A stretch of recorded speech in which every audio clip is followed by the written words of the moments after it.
안녕하세요. 저는 오늘 중대시민재해 관련 세미나에서 인사 말씀을 올리게 된 김기영 변호사입니다. 오늘 세미나에 이렇게 많은 분들이 관심을 가지고 참석해 주셔서 감사합니다. 이 세미나에 참석 신청하신 분이 약 1,800명 정도 된다고 들었는데요. 그것만으로도 오늘 주제에 대해서 얼마나 많은 기업들이 관심과 우려를 갖고 계신지 잘 알 수 있는 것 같습니다. 그래서 오늘 세미나를 준비한 저희들도 조금이라도 더 도움이 되실 만한 정보를 제공해 드리기 위해서 많이 노력했습니다.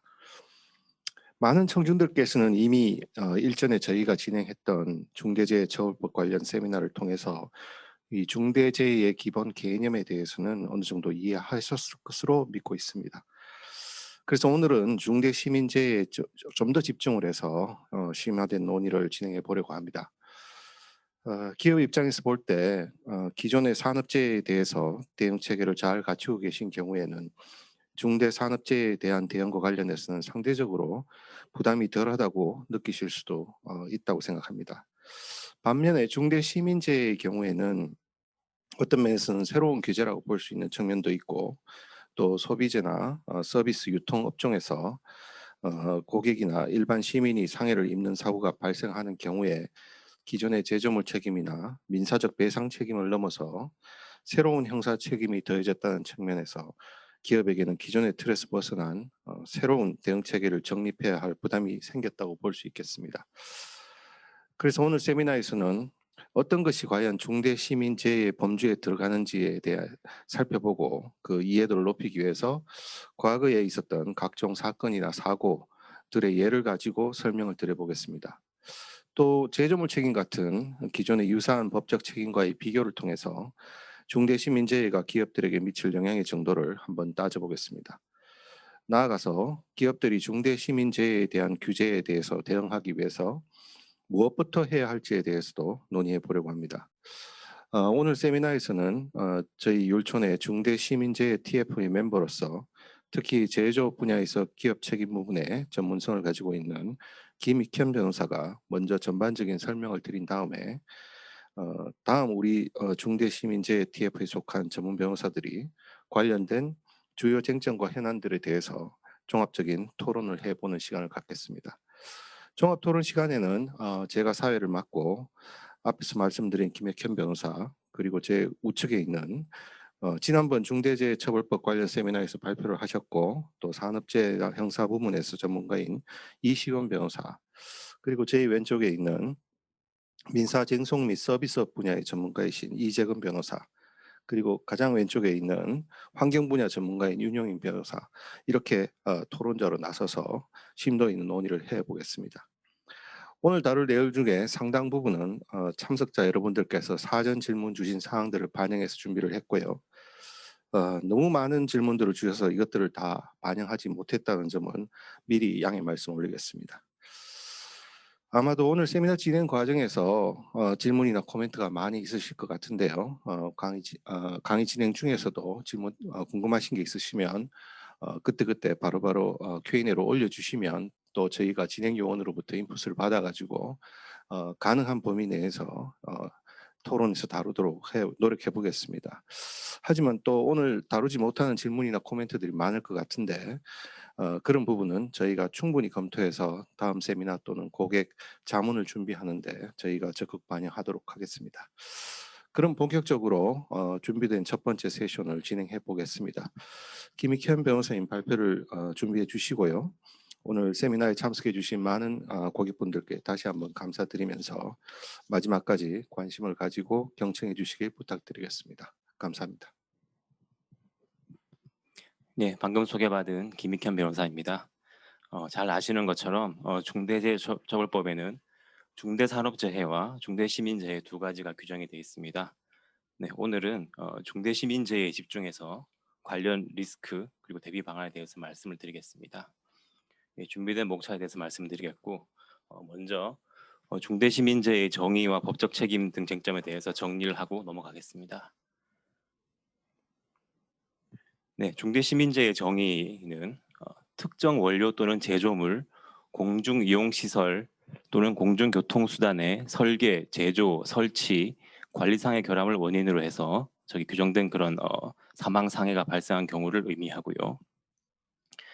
주체는 산업재해와 마찬가지로 사업주 또는 경영 책임자이고 의무의 내용은 안전보건 확보 의무를 이행해라라는 것입니다.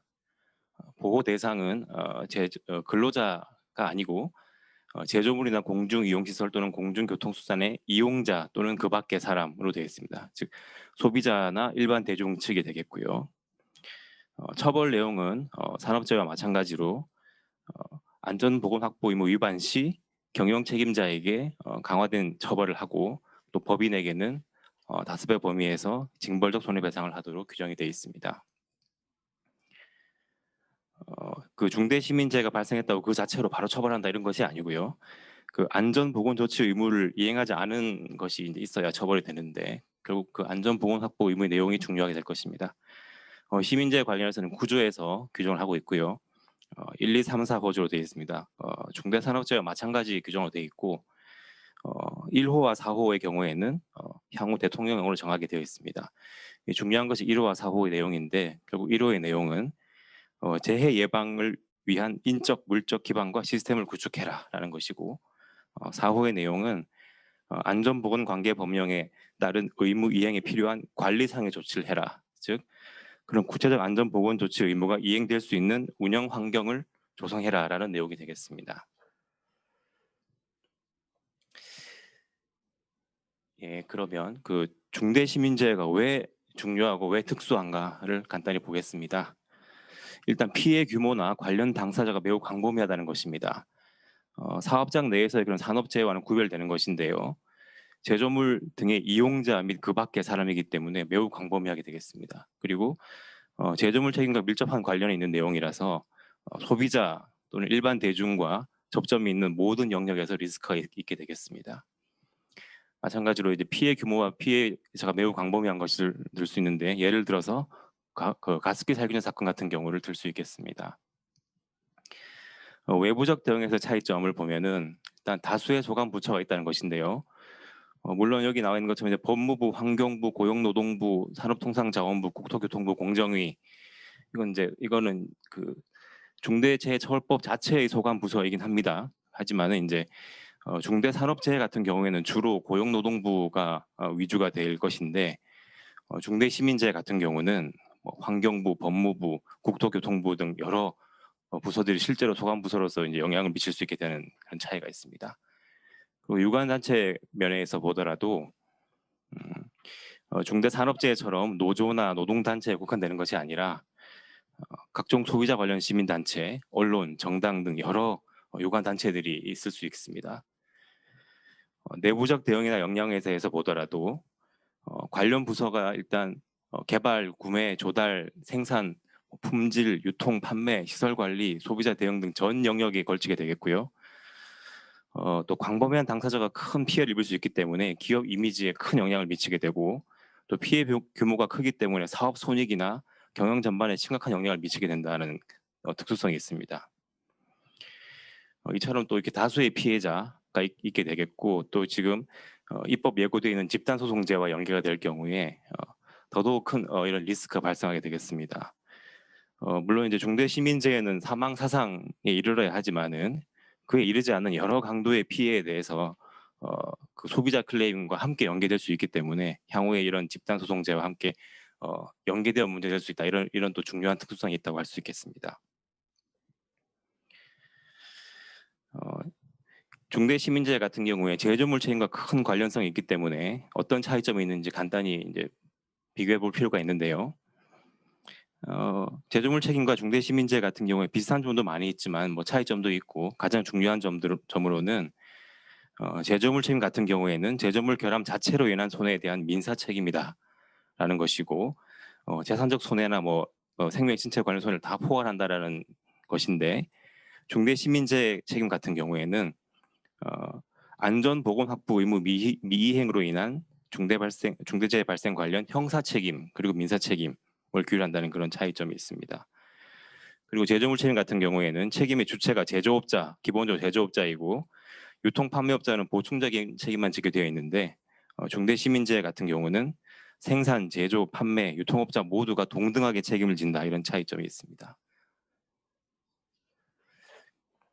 제조물 결함 관련해 가지고 종래의 법적 처리가 어떻게 다른가를 보면은 종래 같은 경우는 이제 그런 제조물 결함에 문제가 생기면은 소비자 클레임, 뭐 불매 운동 이런 문제가 생기게 되고 제조물 책임 등 민사 책임이 생기게 되고 아주 예외적으로 큰 사건이 생겼을 때에는 담당자나 책임자 선까지 그 업무상 과실치사상죄가 문제될 수 있습니다.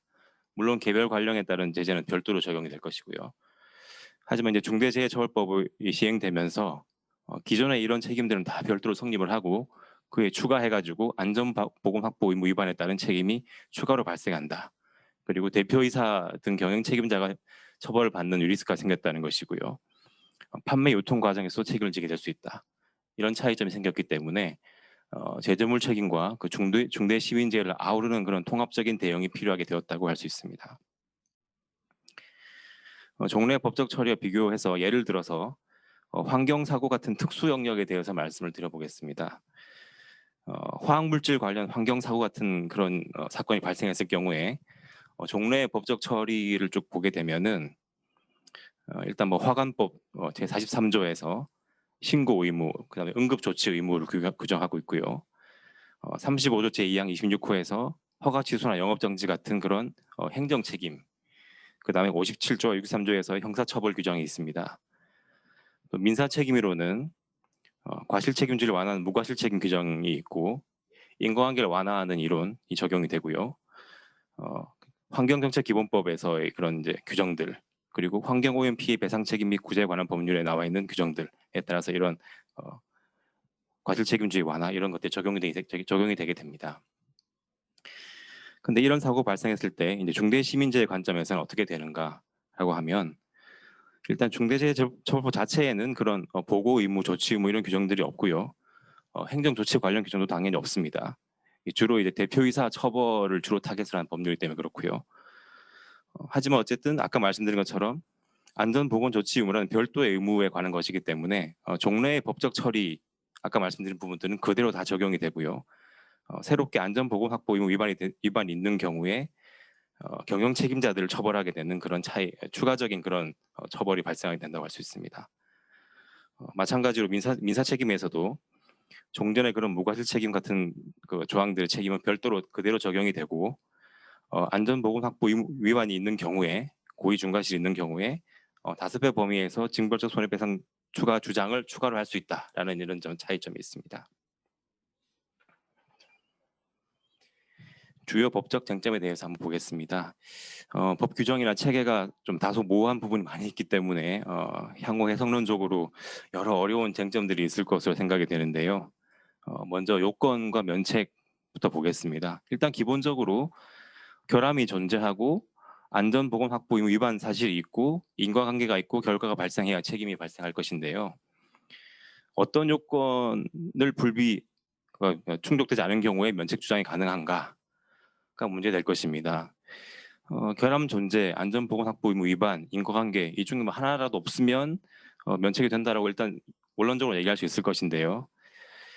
실제로 이제 결함 자체가 존재하지 않는다라는 부분은 뭐 다소 어렵지만 뭐 가능할 수도 있을 것 같은데 어쨌든 결함이 존재하고 결과가 발생한 경우에 인과관계가 없다라는 주장은 사실상 힘들 것입니다. 그래서 결과적으로는 안전보건 확보 의무를 이행했다. 이것을 보여주는 것이 가장 중요한 면책 사유가 될 것이라고 할 수 있고요. 다음으로 여러 주체가 존재하는 경우 어떻게 책임이 분배되는가 이런 문제가 있는데요. 원료나 부품을 제조하는 경우, 공급하는 경우, 그리고 완제품 제조하는 경우, 그리고 판매, 유통하는 경우 등 여러 단계의 주체들이 이제 책임이 발생할 수 있는데요. 결국은 이제 어떤 단계의 결함이 어느 정도로 사고 원인이 되었는가에 따라서 개별적으로 판단할 수밖에 없다라고 생각이 되고, 당연히 여러 주체가 동시에 책임지는 경우도 가능할 수 있겠습니다. 물론 책임 정도는 차이가 있을 수 있겠고요. 그다음에 도급, 용역, 위탁 관계가 있는 경우가 매우 많습니다. 사실 중대산업재해 같은 경우에는 제5조에서 별도 규정을 뭐 두고 있어서 비교적 명확하다고 할 수 있는데 중대시민재해 제9조 규정에는 그런 내용이 없습니다. 뭐 없다고 해서 적용되지 않는 것이 아니고요. 기본적으로 실질적으로 지배, 운영, 관리하는 사업 내 사업장이라는 부분이 있기 때문에 요 조항에 이제 포섭이 되어서 결국은 다 책임을 지게 될 것이다라고 해석이 될 것으로 생각이 되고요. 이 법의 취지 같은 것을 봤을 때에는 뭐 개별 판단을 하겠지만은 기본적으로는 책임이 확대될 것이다라고 예상을 할 수 있겠습니다. 책임의 성격과 다른 책임의 관계, 일단 뭐 고의범인지 과실범인지 기본적으로는 고의범으로 보는 것 같고, 업무상 과실치상과의 관계, 실체적 경험으로 보는 것이 일반적인 것 같은데 이 부분은 이제 뒤에 토론에서 더 다루도록 하겠습니다. 그다음에 제조물 책임과의 관계, 이 부분도 이제 기본적으로 요건이 다르기 때문에 각각의 요건에 따라서 별도로 성립한다라고 할 수 있는데 마찬가지로 뒤에서 토론에서 더 말씀드리도록 하겠습니다. 그다음 매우 중요한 것으로 이제 경영 책임자의 의미가 무엇인가가 되겠는데요. 조항상 사업을 대표 총괄하는 권한 책임 있는 자 또는 이에 준하여 안전보건 업무를 담당하는 자라고 되어 있어서 대표이사 이외에 다른 사람을 책임자로 정할 수 있는지 뭐 이런 문제가 있겠습니다. 여기 또는이라는 문구 때문에 이것이 선택인지 병존인지 논란이 될 것으로 보이는데요. 뭐 법 자체가 이제 대표자 처벌을 타겟으로 하는 그런 법이다 보니까 아무래도 책임자를 별도로 정한다고 해서 대표 책임이 면제된다라고 해석될 것 같지는 않다는 예상이 되고요. 물론 이제 책임 분담을 염두에 둔 그런 조직 뭐 개편 이런 것은 고려할 수 있겠지만은 대표이사가 완전 면책될 수 쉽지 않지 않을까라는 생각이 듭니다. 그다음에 원료나 제조물의 의미가 무엇인가? 뭐 기본적으로는 이제 제조물 책임법에 따른 그 해석론에 따라야 될 것으로 보이는데요. 뭐 예를 들어서 전기차 충전 시설 혹은 전신조에서의 감전 사고 이런 경우도 해당이 되는가? 물론 이런 경우는 이제 소비자에게 소비되는 그런 소비재는 아니지만은 개념상 제조물로 볼 수 있는 것이기 때문에 아마도 이런 경우도 중대시민재에 포함될 수 있을 것으로 예상이 되고요. 공중이용시설 관련해 가지고는 이제 법 조항에 그 정의 규정이 있고 이제 여러 가지 관련 법령에 따라 가지고 이제 범위가 정해지는데 그 밖에 준하는 시설이라는 부분이 있다 보니까 역시 마찬가지로 이제 해석이 문제가 될 것인데 기본적으로는 아마 넓게 인정이 될 것 같다라고 예상이 됩니다. 그럼 안전보건 확보 의무를 이행했는지 여부를 어떻게 판단할 것인가? 사실 산업재해 같은 경우에 이제 기준이 비교적 명확하다고 할 수 있지만은 중대시민재해 같은 경우는 매우 범위가 광범위하고 다양한 산업 분야를 포괄하기 때문에 일률적으로 판단하기 쉽지 않다는 그런 면이 있습니다. 어쨌든 판단은 해야 되는 문제이기 때문에 어떤 기준을 할 것인가?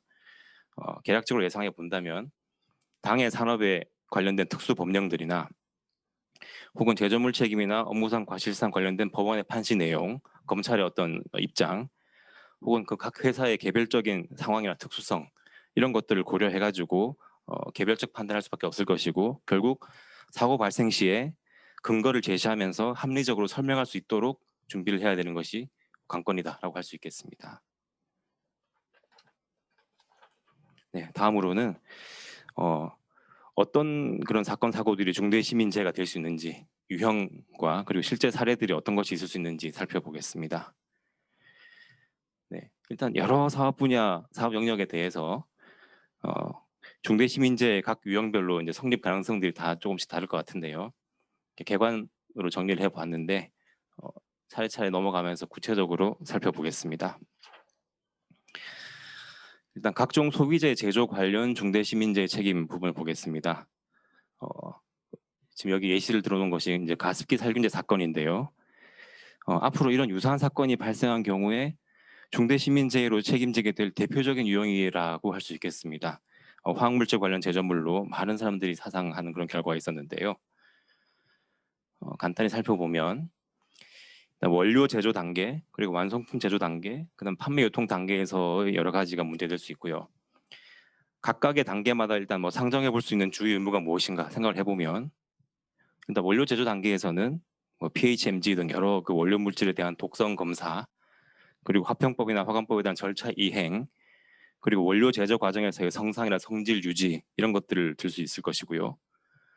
완성품 제조 단계에서는 이렇게 구입해온 그 원료 물질의 안전성을 확인, 그리고 인체에 무해한지 인체 무해성을 고려한 그런 기획이나 설계를 해야 된다. 그리고 자체적인 또 인체 무해성을 새롭게 검증을 해봐야 된다. 그리고 제조 과정에서의 성상과 성질 유지해야 된다라는 것들을 들 수 있겠습니다. 판매 유통 단계에서는 비록 직접 제조하지 않는다 하더라도 제품의 안전성 기준 충족이 되는지 등을 확인하는 그런 절차를 해야 되겠고요.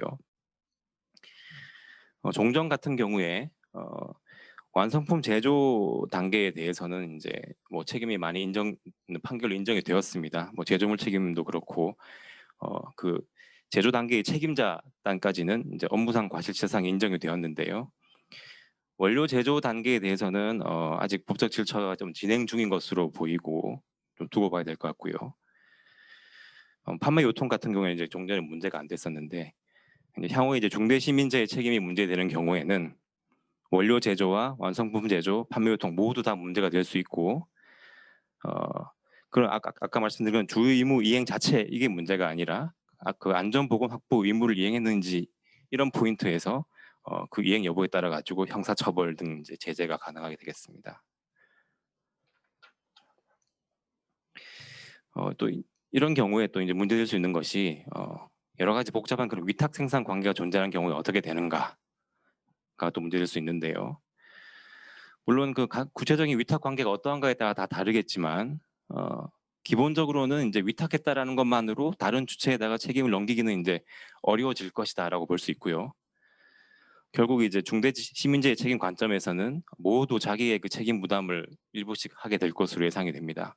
결국 이제 어떤 단계에서 어떤 결함이 어느 정도로 사고 원인이 되었는가에 따라서 판단이 될 것이고요.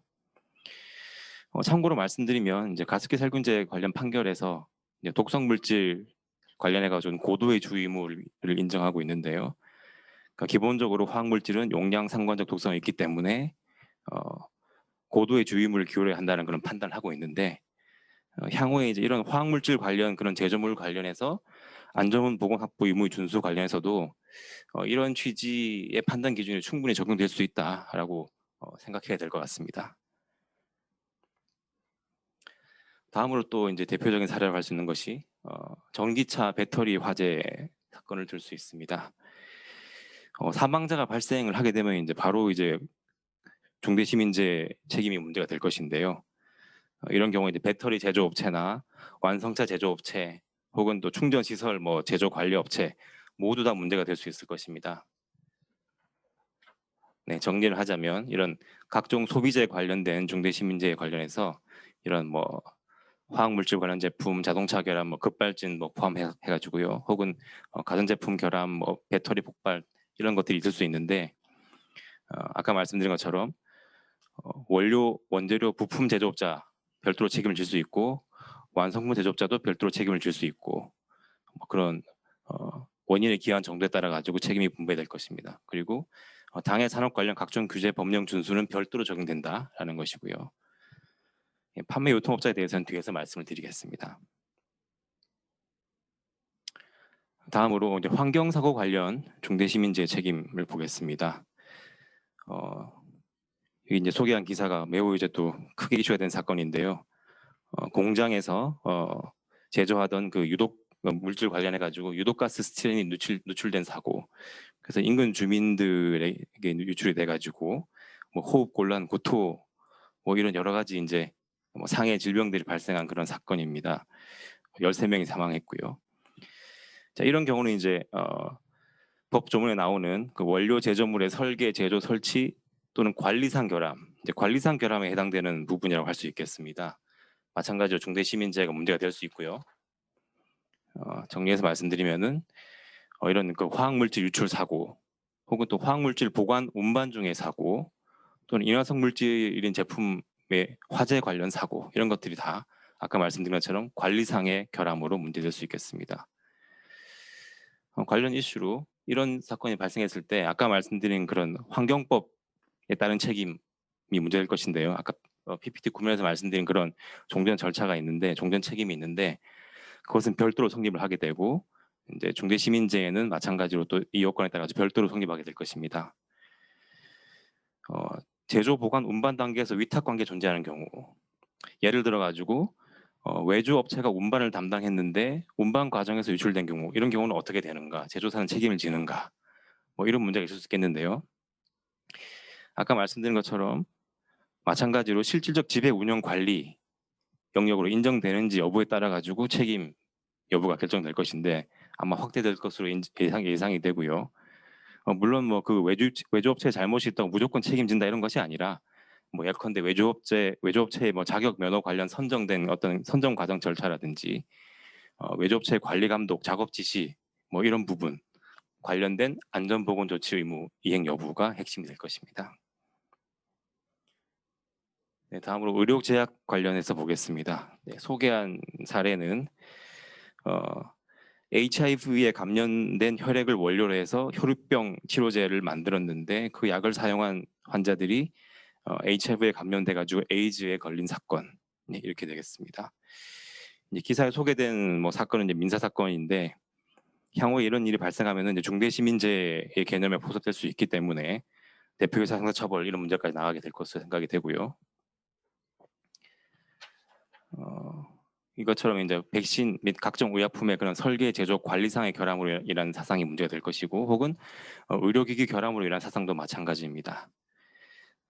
주요 이슈 관련해서 보면은 관련 법령에 따른 책임 또는 구제 뭐 별도로 적용되는 것인데 비교를 해보자면 의약품 부작용 피해 구제 제도와는 어떻게 되는가 이제 구분할 필요가 있는 부분입니다. 이 제도는 그 정상적으로 설계 제조된 의약품도 사실은 그 일부 부작용 가능성이 늘 상존하기 때문에 그런 것은 이제 결함이 아니라 예상되는 범위의 부작용인데요. 그런 경우에 대한 구제 제도이기 때문에 이런 그 설계 제조 관리상 결함으로 인한 책임과는 좀 구분되는 것으로 볼 수 있을 것 같습니다. 다만 이제 앞서 말씀드린 그런 혈우병 약 같은 사례가 발생한 경우에 그 구제 제도 말고 민사 책임이나 형사 책임 뭐 생길 수 있는데요. 앞으로 이제 이런 사례가 발생할 경우에는 안전보건 확보 의무 위반이 있을 경우에 중대시민재해로 의율이 되어서 별도로 또 대표이사 책임 등이 문제가 될 것으로 생각이 됩니다. 마찬가지로 이제 의료제약 같은 경우에는 여러 복잡한 그런 유형의 위탁 생산 관계가 존재하는데요. 이런 경우에도 아까 말씀드린 것처럼 위탁했다는 것만을 가지고는 책임 회피가 어려울 것이다라고 할 수 있고, 그다음에 또 이제 또 구별 개념으로 병원에서 의료 과실로 인한 집단 사망 사건과 어떻게 다른가 또 살펴볼 필요가 있습니다. 예를 들어서 대형 병원의 신생아 집단 사망 사건이 있었고, 또 피부과 집단 폐혈증 감염 사건, 주사제 관리 이런 것 때문인데요. 이런 경우는 그럼 중대시민재가 되느냐? 사실 이제 이런 경우는 이제 의약품이나 의료기기, 뭐 주사기 이런 것들 자체의 결함이라기보다는 그것을 사용하는 의료 행위에서의 과실이다 보니까 조금 다를 수가 있는 것 같은데, 다만 이제 법문상으로는 제조물 관리상의 결함도 포함이 되니까 이런 것도 관리상 결함이 될 수 있는지는 뭐 향후 또 이제 논란이 될 수 있을 것으로 생각이 됩니다. 다음으로 식품 분야를 보겠습니다. 소개한 사건은 학교의 급식에 이제 납품되는 케이크 식중독 원인균이 있었던 그런 사건인데요. 일단 그 농수산물이나 식재료 그 자체는 일단 제조물이 아니고요. 다만 이제 이런 식재료를 가공한 식품은 제조물에 해당되는 것으로 이해되고 있고, 또 식당에서 조리한 음식도 마찬가지로 제조물에 해당되는 것으로 이해되고 있는데요. 그렇기 때문에 이런 식품 관련해서 식중독이 발생한 경우에는 제조물 책임은 물론이고 또 중대시민재해도 앞으로 책임이 인정될 수 있을 것으로 생각이 됩니다. 뭐 유명한 사건들로 이제 햄버거 패티 대장균 오염 사건이나 또 분유에 세균 오염된 사건 이런 것들 이건 이제 제조 과정에 문제가 있었던 사건들이 있었고요. 또 제조하지 않고 유통만 하는 경우에서도 관리상 결함 때문에 변질 오염 돼가지고 식중독 발생하는 문제도 있을 수 있습니다. 물론 매장 위생 관련해서도 마찬가지고요. 관련해가지고 마찬가지로 또 이제 관련 법령에 따른 책임과 관계가 뭐 늘 문제가 되는데요. 뭐 식품위생법이나 축산물위생관리법, 건강기능식품법 등 관련 법령상 여러 가지 기준과 의무들이 있는데 이 그런 기준 미준수 그 자체에 대해서는 별도로 관련된 뭐 민형사 책임 혹은 그 행정 책임을 다지게 돼 있고, 중대시민재해 관점에서는 그와 별도로 안전보건 확보 의무 그런 시스템을 갖추었는지 여부에 따라 가지고 별도로 책임이 인정된다라고 할 수 있겠습니다. 판매, 유통, 물류 부분 보겠습니다. 판매업체, 유통업체 굉장히 많은 종류가 있습니다. 뭐 백화점, 대형마트, 뭐 인터넷 쇼핑몰, 뭐 또 배송업체, 뭐 물류업체 많이 있는데요. 법문상 제조하지 않고 판매, 유통만 하는 경우에도 책임을 지는 것처럼 이제 해석이 되기 때문에 문제가 될 수 있는 것입니다. 그래서 유형 사례로는 이제 판매하는 물품 자체의 결함 문제가 있고요. 그다음에 이제 판매 유통하는 업체가 혹시 그 대규모 점포를 가지고 있는 업체다 하면은 공중 이용 시설에 해당되기 때문에 그 시설 관리 문제도 생기게 됩니다. 그러니까 백화점, 뭐 면세점, 뭐 마트, 쇼핑몰 이런 그 시설에 대해서 화재, 붕괴, 안전사고 뒤에서 말씀드릴 것인데요. 문제가 될 수 있고요. 근데 이제 배달 종사자 업무 과정에서의 사고 발생 문제, 이렇게 여러 가지 문제가 있을 수 있습니다. 주요 이슈로 제조하지도 않고 판매 유통만 하는데 그런 업체가 도대체 그럼 어떤 안전보건 확보 의무를 부담하는가가 문제가 될 것인데요. 생각을 해볼 수 있는 것으로는 예컨대 이런 것입니다. 그러니까 판매하는 물품에 대해서 구매 또는 조달 단계에서 안전성 검증을 해라. 그리고 이제 당해 그 제품 관련 개별 기준이나 규제 이런 것들을 충족했는지를 확인하기 위한 인증서 혹은 서류 이런 것들을 진구하고 그런 서류들이 진정한지 확인하는 절차를 거쳐야 한다. 혹시 가능하다면 자체 검증 시스템을 구비해라. 혹은 자체 검증을 위한 어떤 그런 기관 부서를 뭐 구비해라라든지. 그럼 이제 식품과 같이 이제 판매 유통 과정에서 변질될 수 있는 경우에 그런 것을 방지하기 위한 시스템을 갖춰라. 뭐 이런 것들이 이제 아마 판매 유통만 하는 업체의 안전 보건 확보 의무가 될 수 있을 것입니다. 원료 공급자, 제조자, 판매 유통자 다 따로 있는 경우에 아까 말씀드린 것처럼 다 각각 책임질 수 있다는 것이고요. 또 이런 판매 유통업 같은 경우에 이제 대규모 점포가 있는 경우라면은 임대인, 임차인, 뭐 건물 관리업체 다 따로 있는 경우가 많습니다. 물론 이제 뭐 민사적 법리나 혹은 뭐 산업안전보건법 법리에서는 이제 책임 주체가 뭐 각각 경우에 따라 다르게 정해질 수도 있을 것인데 중대시민재해 관점에서는 결국 실질적 지배 관리 뭐 이것이 문제되기 때문에 결국 책임 회피나 전가는 어려울 것이다. 아마 다 같이 책임지는 경우가 많을 것으로 예상이 되고요. 또 뭐 임대 매장 같은 경우에 예를 들어서 백화점에서 직매입하는 경우는 어떻고 또 임대 매장 어떤가 혹은 또 이제 온라인 판매 쇼핑몰 같은 경우에도 직매입하는 그런 방식 또는 이제 판매자 따로 있는 방식 여러 가지 방식들이 있는데요. 물론 뭐 이제 직매입하는 경우는 더 이제 책임에 가까울 것이고 순수 임대라면 조금 거리가 멀겠지만은 아마도 이제 전혀 관리하지 않는 그런 순수한 임대는 별로 없을 것이기 때문에 결국은 또 마찬가지로 그런 실질적 지배 운영 관리 관점에서 책임 여부가 결정될 것으로 생각이 됩니다. 배달 종사자도 마찬가지라고 할 수 있겠습니다. 예, 다음으로 이제 붕괴, 화재, 뭐 기타 안전 사고 이건 주로 이제 공중 이용 시설 관련된 부분인데요. 여기 소개된 사례는 나이트 클럽에서 뭐 기둥과 계단을 철거하고 불법으로 이제 복층을 증축해가지고 그 위에 있던 사람들이 이제 구조물 붕괴 때문에 죽고 다치는 사고가 발생한 그런 경우가 되겠습니다. 그 다음 사례는 모 백화점에서 이제 화재가 발생한 사건인데요. 백화점도 마찬가지로 대규모 점포로서 공중 이용시설에 해당되기 때문에 이런 화재가 발생한 경우에 중대시민재 책임이 문제될 수 있습니다. 사실 이제 공중 이용시설 범위가 이제 문제될 수가 있는데 법상 정의 규정이 있고 이제 관련 조항을 쭉 따라가 보면 이제 영역을 이제 확장할 수는 있습니다. 그래서 뭐 마트나 백화점, 영화관 또는 다용도 복합시설 또는 온천 리조트 뭐 많은 이제 범위가 이제 해당이 되는데요. 아까 말씀드린 것처럼 이제 라항에서 이에 준하는 시설이 있다 보니까 딱 거기에 해당하지 않더라도 이제 이런 인명 피해가 있을 수 있는 그런 시설들이 조금 더 넓게 많이 인정이 될 것이라서 그 범위가 또 문제가 될 것으로 생각이 됩니다. 네, 정리해서 말씀드리면 이렇게 이제 그런 공중 이용 시설에 해당하는 경우에 화재 붕괴 이런 것들이 문제가 되고 혹은 이제 그런 시설에 설치되어 있는 엘리베이터, 에스컬레이터, 공조, 난방, 수도, 전기 시설 등 각종 시설 관련돼 가지고 안전 사고 모두 다 포함될 수 있겠습니다. 주요 이슈는 아까 말씀드린 것처럼 그 밖에 준하는 시설이 무엇인지 문제가 될 것이고 또 마찬가지로 점포의 임대인, 임차인, 건물 관리업체 있는 경우에 아까 말씀드린 것처럼 책임 전가가 어려울 것이다. 결국은 다 각자 조금씩 책임을 부담하게 될 것으로 예상이 되고요. 그 다음에 이제 여기 예를 든 것처럼 이제 엘리베이터 설치 및 정비업체의 과실이 있는 경우에 건물 소유자나 관리자는 어떻게 되는지 이 부분도 마찬가지 문제될 수 있는데 뒤에 토론 시간에 조금 더 자세히 말씀드리겠습니다. 근데 시적 적용 범위도 문제가 될 수 있는데요. 예를 들어서 이제 오래전에 설치된 어떤 그런 건물이다. 그런데 이제 중대재해처벌법이 이제 시행된 이후에 사고 발생했다. 그럼 어떻게 되는지 역시 어려운 문제인데 아마도 그 안전보건 확보 의무를 이행하는 시점과 인과관계 있는지의 문제로 해결되지 않을까라고 예상을 해보겠습니다. 다음으로 또 이제 법 조항에 나와 있는 공중교통수단 관련 사고입니다. 정의 규정상 뭐 철도, 항공, 선박, 뭐 버스 다 포함이 되게 되는데요. 그 설계, 설치, 관리상 결함이 문제되는 경우이고, 여기 예를 든 사례는 지하철 전동차가 자동 정지 장치 고장으로 추돌하는 사고, 상호항신역에서 있던 사고의 사례입니다.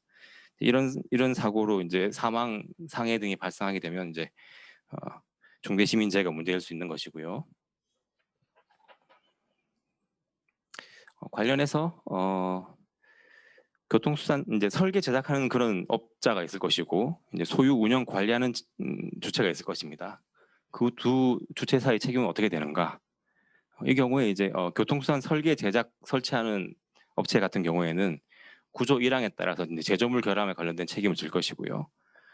소유 운영 관리자는 구조 2항에 따라 가지고 관리하는 자로서의 책임을 또 같이 부담하게 될 것이라서 결국은 이제 각자 자기 책임 부분에 대해서 책임을 부담하게 될 것으로 생각이 됩니다. 그다음에 이제 이런 그 공중교통수단 관련해 가지고는 이미 기존 법령에서 여러 가지 그런 안전관리 의무를 두고 있는 경우가 많이 있고요. 예를 들어서 항공안전법 같은 경우에는 이제 안전관리 시스템 조항이 있고, 또 해운법에도 안전관리 책임자를 두게 하는 그런 조항이 있습니다. 이제 이런 의무들을 이행한 경우에 그러면 이제 중대시민재 책임 면책되는가, 이런 문제가 있는데요. 사실 이런 그 뭐 안전관리 책임자들 두는 등의 의무를 이행했다라고 하면 사실 이런 부분들은 그 중대시민재해에서 말하는 그런 안전보건 확보 의무의 주요 내용 중에 하나로 인정받을 수 있을 것으로 생각이 됩니다. 하지만 그렇다고 가지고 완전히 그 중대시민재해 책임을 가름할 정도로 그 안전관리 그 안전보건 확보 의무가 완전 똑같은 것인가라고는 보기 어렵다고 생각이 됩니다. 사실 그 안전보건 조치 의무가 인력, 예산, 시스템 이런 데 포인트가 맞춰져 있는 것이기 때문에 어떤 그런 특정한 그런 안전관리 책임자를 두었다라는 것만 가지고 바로 이제 이행했다고 보기는 어려울 것 같고, 조금 더 넓은 의미라고 조금 더 넓은 의무라고 이해를 해야 될 것으로 생각이 됩니다. 다음으로 이제 원료 부품 제조 및 공급 관련해서 보겠습니다. 그러니까 이제 이것이 이제 제조물뿐만 아니라 원료와 부품만 공급한 경우에도 책임을 부담하게 되기 때문에 문제가 되는 것인데요. 여기 예를 든 사례는 크레인 붕괴 사고입니다. 그러니까 이제 크레인의 붐, 그러니까 물건을 달아서 끌어올리는 부분인데 그것을 지탱하던 철제 와이어 로프가 끊어지면서 떨어져가지고 사고가 발생했다. 다만 이제 다행히 이제 인명 피해는 없었던 경우인데요. 이 사례를 왜 소개했냐고 하면은 여기 이제 철제 와이어 로프가 나오는데, 이제 가정적으로 생각해봤을 때 이 와이어 로프가 이제 부품으로서 공급된 것이고 부품 제조사가 따로 있었다. 그리고 만약에 가정적으로 이 사고가 나가지고 작업자가 사망했다, 이런 경우에 그러면은 그 와이어 로프를 제작한 업체는 어떻게 되는 책임을 어떻게 지는지 이런 것을 생각해 볼 수 있는 사례인 것 같습니다. 뒤에서 말씀드리겠습니다만은 일단 뭐 기본적으로 이제 자동차 부품 같은 그런 부품의 경우에는 조금 명확한 면이 있어서 부품의 결함이 있어가지고 소비자 측 사고 발생하면은 부품만 제조한 업체도 당연히 책임을 지게 될 것이고요. 그 완성품 제조업체와는 이제 아까 말씀드린 것처럼 사고 원인 기여도에 따라 가지고 책임이 이제 나뉠 것인데, 아까 말씀드린 것 같이 이제 어떤 그런 생산에 필요한 장비나 뭐 화학물질 뭐 이런 걸 제조하는 과정에서 발생한 경우, 그러니까 이제 또 예를 들자면은 예컨대 반도체 제조 공장에 장비를 납품했다, 혹은 제조를 위한 어떤 그런 화학물질을 납품했다. 그런데 그 장비나 화학물질의 어떤 결함 때문에 반도체 제조 공장의 근로자가 사상을 입었다. 이런 경우에, 자, 이런 경우에 이제 얼핏 생각을 하게 되면은 공장 근로자가 다친 경우가 되겠죠. 아까 같은 그런 크레인 같은 경우도 하역 작업자가 다치는 경우가 될 것이니까 중대산업재해인가라고 생각할 수도 있을 것 같은데, 부품을 제조한 업체 입장에서는 자기 업체의 근로자가 아니라 외부 그 이용자 혹은 그 밖의 사람이 다친 경우에 해당하기 때문에 아마 이런 경우에도 부품만 제조한 업체는 그런 중대시민재해 책임을 별도로 부담하게 될 것이다라고 생각이 됩니다. 네, 지금까지 이제 여러 유형별로 어떤 경우에 이제 중대시민재해가 발생했는지, 주요 이슈가 무엇인지 살펴보았고요. 마지막으로 중대시민재해 관련 리스크 최소화를 위해서 어떻게 해야 되는가를 살펴보겠습니다. 자, 일단 중대시민재해 사고 발생 전부터 보겠습니다. 중대시민재해 전조 징후가 있는 경우가 있습니다. 그러니까 소비자 클레임 접수되는 그런 경우인데요. 종전처럼 이제 당해 클레임 해결에만 주안점을 두는 그런 대응 방식을 탈피해야 할 것으로 생각이 되고, 중대시민재해 가능성을 염두에 둔 그런 대응을 해야 된다라고 할 수 있겠습니다. 따라서 뒤에 좀 더 말씀드리겠지만은 그런 선제적인 리콜 조치 등으로 재해를 방지해야 되는 것이고요. 이를 위해서 소비자 클레임 담당 부서의 역할 강화 또는 위기 예방 준칙을 정립할 필요가 있다라고 생각이 됩니다. 토론 시간 조금 더 말씀드리겠고요. 중대시민재해가 발생한 경우에 대응은 어떻게 해야 될 것인가? 일단 중대시민재해 자체 책임과는 좀 무관하다 하더라도 일단 관련 법령에 따른 그런 조치 의무, 아까 말씀드린 것처럼 신고, 응급 조치 의무 또는 이제 보고 의무, 수거 의무 이런 것들을 바로 이행해야 되고요. 사고 발생에 대한 효과적인 대응을 위해서 책임 범위를 이제 먼저 신속히 파악을 해야 됩니다. 이것이 제대로 파악이 되어야 민형사상 책임 관련해가지고 정확한 대응 논리를 수립할 수 있고 또 적절한 대상과 합의를 진행할 수 있기 때문이고요. 관련해가지고 사실관계를 빨리 파악하고 증거를 수집해야 되고 또 결함의 존부와 태양, 또 결함이 발생한 단계, 또 결함과 사고의 인과관계 이런 것들을 빨리 파악을 해야 되겠습니다. 그리고 관련 법령상의 의무는 무엇인지, 또 특별권이 적용되는 것이 무엇이 있는지, 또 어떤 주체가 누구한테 어떤 책임을 부담하는지 이것을 정확하게 파악할 필요가 있고요. 구체적인 대응에서의 포인트를 몇 가지 조금 더 말씀드리자면은 아까 말씀드린 것처럼 정확한 원인 관련 소명을 통해서 책임 주체의 범위를 명확하게 해야 된다. 그다음에 일관성 있는 대응을 위해서 대응점과 입장을 정리해야 되고 안전보건 확보 의무 관점에서 그 이행 관련 소명을 준비해야 될 것입니다. 그다음에 이제 대표이사와 임원이 소환되고 입건되고 구속되는 경우를 대비해서 경영 공백에 대응할 수 있어야 되고요. 관련해가지고 이제 수사기관과 상식적인 소통을 유지하면서 또 피해자와 유족과의 피해 배상, 합의 진행을 통해서 양형자를 확보해야 될 것입니다. 물론 그 효과적인 언론 대응도 동시에 해야 될 것이고요. 현 시점에서 이제 무엇보다 중요한 것이 사전 대비, 결국 이제 컴플라이언스라고 할 수 있겠는데요. 결국 이제 컴플라이언스 업무를 제대로 이제 수행해가지고 이런 사고들을 사전에 대비할 수 있도록 해가지고 리스크를 줄이는 것이 필요하다고 할 수 있겠습니다. 이런 컴플라이언스 업무 수행 절차를 간단히 뭐 개요로 말씀을 드리면은 먼저 이렇게 리스크를 식별해서 리스크 풀을 작성하는 식별 단계, 그 다음에 리스크 평가 기준에 따라 가지고 리스크를 평가하고 주요 리스크를 선정하는 평가 단계, 그 다음에 개선책을 수립하고 개선 과제를 도출하는 개선책 수립 단계, 그 다음에 과제 이행 상태를 점검하고 평가 및 대응을 계속 수행하는 그런 점검 단계를 들 수 있고요. 물론 이제 더 구체적인 세부 수행 툴이 있고 그에 따라서 실무를 진행하고 있긴 합니다. 마지막으로 그러면 이제 중대시민재해 관련해 가지고 구체적으로 컴플라이언스는 어떻게 수행해야 되는가 간단히 말씀을 드리겠습니다. 먼저 1단계로 아까 사례에서 본 것처럼 그 당해 기업의 사업 영역별로 중대시민재해가 어떻게 가능한지 먼저 확인을 해야 됩니다. 그래서 중대시민재해 정의를 확인하고 유형화를 해가지고 우리 회사에 적용되는지 확인을 해야 되고요. 그다음에 이제 구체적인 발생 가능 영역도 확인해야 되겠습니다. 원료 제품 결함인지 공중 이용 시설이 문제될 수 있는지 뭐 이런 걸 다 확인을 해야 되겠고 책임 주체가 될 수 있는지 마찬가지로 제조, 판매, 유통, 도급 위탁 영역 중에서 어느 부분까지 책임이 질 수 있는지를 또 검토를 해야 될 것입니다. 2단계로 관련되는 전체 부서에 대해서 검토를 해야 될 것인데 개발, 구매, 조달, 생산, 품질, 유통, 판매, 시설 관리, 소비자 대응 등 전체 영역이 다 문제이기 때문에 이 부분에서 다 검토를 해야 될 것이고 각 단계별로 부서별로 조직이나 인력, 예산이 적정한지 확인을 해야 될 것입니다. 그리고 이제 각 개별 부서별로 두는 것이 아니라 이런 전체 단계와 전체 부서를 통합 관리하는 그런 시스템을 구축해야 된다라고 할 수 있고요. 이제 소비자 대응 관련 대응을 선진화해야 된다. 아까 말씀드린 것처럼 이제 집단 소송 등에 대비해 가지고 이런 대응 관점을 이제 바꿀 필요가 있다라고 할 수 있겠고요. 3단계로 구체적인 방법론을 결정하고 실제 컴플라이언스를 수행해야 되는 단계입니다.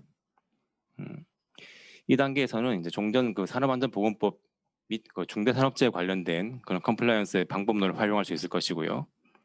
그런 체크리스트 작성, 매뉴얼 작성 및 점검, 그리고 이제 인터뷰, 이를 통해서 위험 요소와 미비점을 확인하고 조직 구축 및 개선 방향을 해서 이행책을 마련하고 그 이행 및 이행 후 검증 절차하는 것까지 이렇게 수행을 해야 될 것입니다. 그리고 마지막으로 사고 시 대응을 위한 상시 대비를 해야 된다라는 것인데요. 이런 만들어진 그런 이행책에 대해서 그 지속적인 준수가 될 수 있도록 모니터링을 하고 이제 수시 교육 및 점검하는 작업을 해야 되고요. 또 모든 안전보험 활동에 대해서 철저히 문서화하여 기록을 남겨두어야 됩니다. 향후에 이제 소명 자료를 쓰기 위해서 기록을 해두어야 될 것이고요. 그 다음에 또 중요한 부분이 이제 경영 책임자가 결국은 책임을 지게 될 것인데 옛날처럼 이제 업무상 과실치상처럼 몰랐다, 부지만 가지고 이제 면책이 불가능하기 때문에 아예 이제 정반대 관점에서 경영 책임자에게 철저하게 보고를 하고 경영 책임자가 철저하게 이 업무를 관장하여 챙기는 그런 체계를 갖출 필요가 있다라고 할 수 있겠습니다. 네, 관련해가지고 참고로 말씀드리면은 지금 이제 입법 예고되어 있는 그런 징벌적 손해배상제, 이제 상법 개정을 이제 전 분야 도입하겠다는 것이고요. 또 집단소송제도 마찬가지입니다. 집단소송제도 종전 같은 경우는 증권 관련 집단소송이 한정돼 있었는데 지금 입법 예고되어 있는 제정안에는 모든 분야에 대해서 적용을 하면서 또 한국형 디스커버리제를 도입하고 또 판결 효력도 대폭 확대한다는 그런 내용의 법안입니다. 아까 말씀드린 것처럼 이제 중대 시민제에 국한할 것이 아니라 이런 이제 집단 소송제 등과 연계되어 가지고 다양한 소비자 클레임과 함께 대비를 해야 된다는 관점에서 이런 부분도 같이 고려할 필요가 있다고 하겠습니다. 네, 이상으로 준비한 발표를 마치고요. 이어서 토론 세션을 진행하도록 하겠습니다. 네, 김익현 변호사님 수고 많으셨습니다. 중대 시민제의의 개념과 그 실제 그에 대한 이 규제의 의미에 대해서 어느 정도 조금 가닥을 잡으셨을 것으로 믿습니다. 근데 아무래도 이제 중대 시민제라는 관점에서 보면은 과거에 다른 유사한 어떤 제도와 뭐가 다르냐라고 볼 때 또 새로운 형사처벌이 하나 더 추가됐다라는 면에서는 굉장히 기업 입장에서는 부담스러울 것 같고, 특히 이 법이 대표이사를 처벌하기 위해 만든 법이다라고 하시니까 아마 기업들은 더 부담감을 느끼실 것 같습니다. 그래서 먼저 우리 형사 전문가이신 이시원 변호사님한테 좀 여쭤보고 싶은데요. 이 중대시민제의 범죄 성립 요건 중에 이제 고의가 과연 어떻게 판단돼야 되느냐가 우선 제가 좀 궁금한데요. 기본적으로 안전보건 확보 의무 위반이다라고 하면 이거 그냥 주의 의무 위반이고 과실 책임 아니냐라는 의문이 우선 들 수 있을 것 같습니다. 그러면 여기서 말하는 고의가 뭐고 실제로 이 과실과 고의의 경계선을 어떻게 가늠해야 되느냐, 이 부분에 대해서 한번 좀 설명을 해주시죠. 네, 이시원 변호사입니다. 질문 주신 사항에 대해서 답변 드리도록 하겠습니다. 그 중대시민재해에 따른 그 중대재해처벌법 위반은 고의 범위로 해석하는 것이 맞다고 생각이 됩니다. 그 법정형도 보통 통상의 그 과실범에게 부여되는 금고가 아니라 징역형이 부여되어 있고 법정 형량 또한 상당히 높습니다. 또한 징벌적 손해배상에서는 중과실이라고 별도의 또 청구가 가능한 요건이 규정되어 있는 점들을 이렇게 다 종합해 보면 중대재해처벌법 위반의 범죄도 역시 고의범으로 해석하는 것이 상당할 것입니다. 다만 말씀해 주신 것처럼 이것이 특정한 행위를 적극적으로 했을 때 처벌되는 통상의 그 형벌과는 달리 특정한 의무를 불이행함으로써 즉 법률적으로는 부작위에 의해서 성립하는 범죄이기 때문에 이 경우에 과연 고의가 어떤 형태로 성립될 것인지에 대해서는 좀 논의가 필요하다고 생각이 됩니다. 다만 이 법률상으로는 안전보건 확보 의무라고 이렇게 포괄적으로 통칭되고 있습니다만 향후 대통령령 등의 제정을 통해서 해당 의무가 어떠한 행위 의무일지는 아마 구체화될 것으로 보입니다. 따라서 이러한 의무의 불이행은 그 대통령령으로 구체화되는 특정 행위를 방기한 것이 그 행위의 내용이 될 것으로 보입니다. 그 중대 시민재해에 대한 처벌에 있어서 고의의 문제는 유사한 형태로 처벌을 하는 산업안전보건법 위반이 아이디어를 줄 수 있다고 생각합니다. 산업안전보건법 위반도 산업안전보건법령이 정하는 안전조치 의무들을 불이행해서 그로 인해 그 산업재해가 발생하는 경우에 처벌하는 것이기 때문에 구조가 중대재해처벌법과 매우 유사합니다. 산안법의 경우에는 그 안전조치 의무를 이행할 그 사업주가 안전조치가 이행되지 않은 상태에서 근로자들이 작업에 투입된다는 사실을 용인하거나 혹은 투입하거나 하는 이 정도의 그 인식은 필요하다. 이러한 인식이 없는 상태에서 가사 사고가 발생하였다 하더라도 그 사업주에게는 산업안전보건법 위반의 책임을 물을 수가 없다는 것이 확립된 대법원의 입장입니다. 이러한 구조를 중대시민재해에 대한 처벌로 가져와 본다면 일단 책임자 등에게 필요한 고의는 이러한 구조가 될 것입니다. 즉 안전보건 확보 의무를 발생시키는 조건에 대한 인식입니다. 아마도 실질적으로 지배 관리하는 사업장에서 유통되는 제조물 원료들이 존재하고 그 해당 제조물 원료 등이 그 이용자 또는 그 밖의 사람들에게 생명 신체상 위험을 야기할 수 있다. 이런 인식이 필요할 것이고, 두 번째는 그러한 경우에 발생되는 안전보건 확보 의무를 이행하지 아니한 상태에서 해당 제조물이나 원료 등이 판매 유통되고 혹은 그런 시설들이 공중에 이용에 제공되는 상황에 대한 인식, 이 두 가지가 아마 주요한 그 고의의 내용이 될 것입니다. 다만 이론적으로 이렇게 구분할 수 있겠지만 실제로 수사가 이루어지고 고의의 여부가 문제될 때에는 첫 번째 요건, 즉 그 안전보건 확보 의무를 발생시키는 조건이 존재한다는 사실을 인식하게 되는 이상 내가 의무를 충분히 이행했다는 그런 변소가 효과적으로 전달되지 않는 이상은 아마 그 고의를 전체적으로 부인하기는 어려울 것으로 생각이 됩니다. 대부분 자기 의무를 불이행한 것으로 처벌하는 예를 들어서 보면 사전 승인 의무라든지 신고 의무를 불이행한 행정법 위반 처벌 역시 대부분 이러한 구조로 그 유죄가 선고되어 있는 점이 아마 참고가 될 것으로 생각됩니다. 이상입니다. 예, 감사합니다. 그 말씀하신 내용을 들어보면 결국 기업이 고의를 면하려면은 컴플라이언스 시스템을 제대로 갖추고 또 이걸 제대로 운영을 해야 되고 그 어느 쪽도 좀 제대로 안 되는 부분이 있으면 고의를 면하기 어렵다. 뭐 이렇게 좀 이해가 되는데요. 그럼 좀 한 발 더 나가서 이제 기업 입장에서 이제 양벌 규정에 의해서 관련된 대표이사 등 임원들 외에도 기업도 같이 처벌을 받게 되는데 이 양벌 규정을 면하기 위해서 기업이 기울여야 할 상당한 주의와 감독 의무 이런 관점에서 봤을 때 이 안전보건 확보 의무 측면에서 상당한 주의와 감독은 어떤 걸 말하느냐 이 부분도 조금 더 설명해 주시면 좋겠습니다. 네, 그 다른 법률에서 그 양벌 규정을 적용하는 예와 중대재해처벌법에서 적용되는 부분은 상당히 그 구조가 좀 다르다고 생각이 됩니다. 다른 법률에서 양벌 규정이 적용되는 상황은 그 기업에 소속한 근로자, 사용인 등이 잘못한 행위에 대해서 법인이 책임지는 행위인데 그 법인이 관리 감독을 다한 경우에는 면책된다. 근데 그 관리 감독이라는 것은 그 행위 책임이 있는 사람을 관리 감독할 수 있는 상급 조직이 담당하게 되겠죠. 그러한 상급 조직이 관리 감독을 다하지 못해서 처벌받는 것인데, 근데 특이하게도 중대재해처벌법은 그 행위 책임을 가진 행위 의무자 주체가 경영 책임자 등으로서 기업의 최고위직에 있는 분들입니다. 따라서 이들에 대한 관리 감독 의무가 있는 조직이나 혹은 다른 사람이 존재할 수 있느냐에 대한 근본적인 의문부터, 만약 그런 조직이나 사람이 존재한다면 아니 그 조직의 장이나 그 사람이 다시 경영 책임자 등에 해당하는 것이 아니냐라는 반론도 제기될 수 있을 것입니다.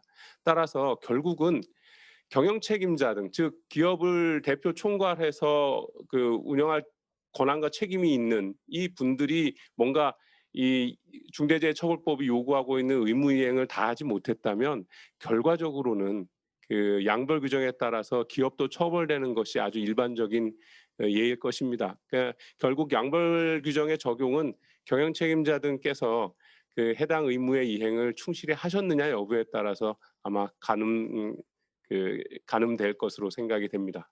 이상입니다.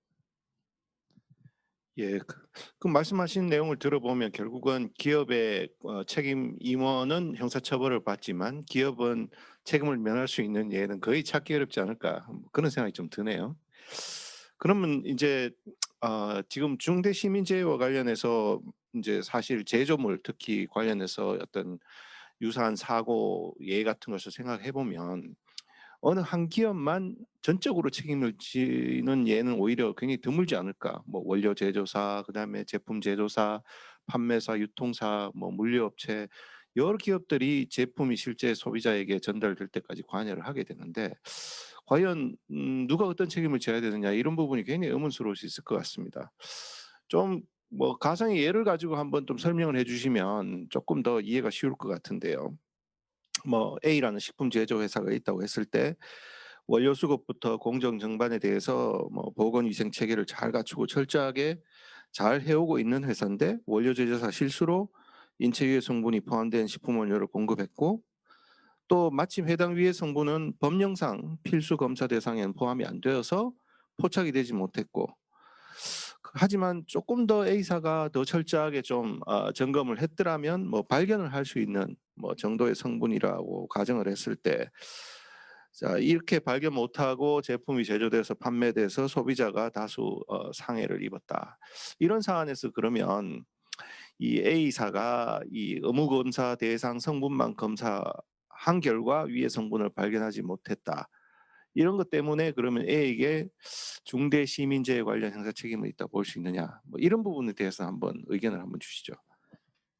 이 사례도 역시 산업안전보건법 위반의 처벌 사례가 그 힌트를 줄 수 있다고 생각이 됩니다. 우리 대법원에 확립된 역시 입장인데요. 산업안전보건법의 위임에 따라서 산업 현장에서 지켜야 할 각종 안전보건 조치들을 규정하고 있는 것이 산업안전보건 기준에 관한 규칙입니다. 모두 600개 조항으로 구성된 굉장히 자세한 그 고용노동부령인데 대법원은 이러한 특정된 고용노동부령 그 600여 개 조문을 구체적으로 위반한 조문이 특정된 경우에만 산업안전보건법 위반이 성립하고 거기에 열거되지 않은 다른 주의 의무들, 다른 안전조치 의무를 추가로 더했다면 해당 사고를 방지할 수 있었다는 건 그런 사정만으로는 산업안전보건법 위반이 성립되지 않는다라는 것이 확립되어 있는 판례입니다. 따라서 이 구조를 중대재해처벌법에 대입하게 되면 역시 대통령령으로 구체화될 각종 의무를 이행하면 그 의무가 정하지 않는 추가적인 안전조치를 취했다면 재해를 방지했다는 사정만으로는 중대재해처벌법 위반으로 처벌되지는 않을 것으로 생각이 됩니다. 다만 그러한 안전조치, 추가적인 안전조치가 통상의 주의의무 범위 내였다면 업무상 과실치사상의 책임은 면할 수 없다는 것은 다른 문제일 것으로 생각이 됩니다.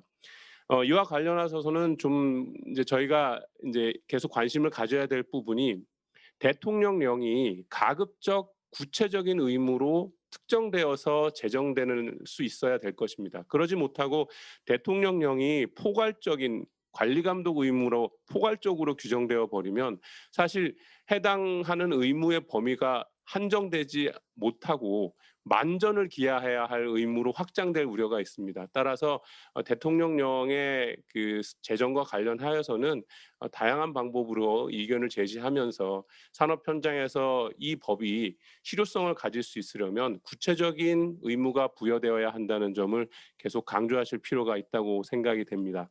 첨언해서 아까 양벌 규정과 관련해서 한 말씀만 더 드리면 만약 우리 회사에서는 경영 책임자 등에게 열심히 안전 보건 확보 의무를 이행하라고 관리 감독을 다 했는데 실제로 이행되지 않아서 이런 일이 벌어졌다고 그렇게 주장하면 대표이사가 더 강력하게 처벌되는 오히려 그런 모순되는 결과도 될 수 있지 않을까 그런 생각이 듭니다. 이상. 예, 말씀을 듣고 보니까 뭐 그나마 조금 안심이 되는 측면도 있긴 한 것 같은데, 근데 우리나라 사실 많은 규제 법령들이 보면은 특히 뭐 예를 들면 성분 검사 의무라든지 아니면 뭐 위의 성분의 뭐 함량에 대한 규제라든지 이런 것들이 보면 선진 국가들의 규제를 즉각적으로 따라가지 못하는 좀 그런 예들이 굉장히 많이 있는 것 같습니다. 그런 면에서 과연 이게 법에서 정하는 최소한의 의무만 이행을 다하는 것으로 안심해도 될까? 이런 부분들은 많은 걱정이 있을 것 같기는 한데요. 아무래도 좀 법에서 요구하는 것보다는 조금 더 관리를 더 조금 확대해서 하는 것이 사고 자체를 예방할 수 있기 때문에 기업들 입장에서는 조금 더 부담스러운 측면이 있을 것 같습니다. 그러면 이번에는 민사 책임과 관련돼서 조금 질문을 드려보겠습니다.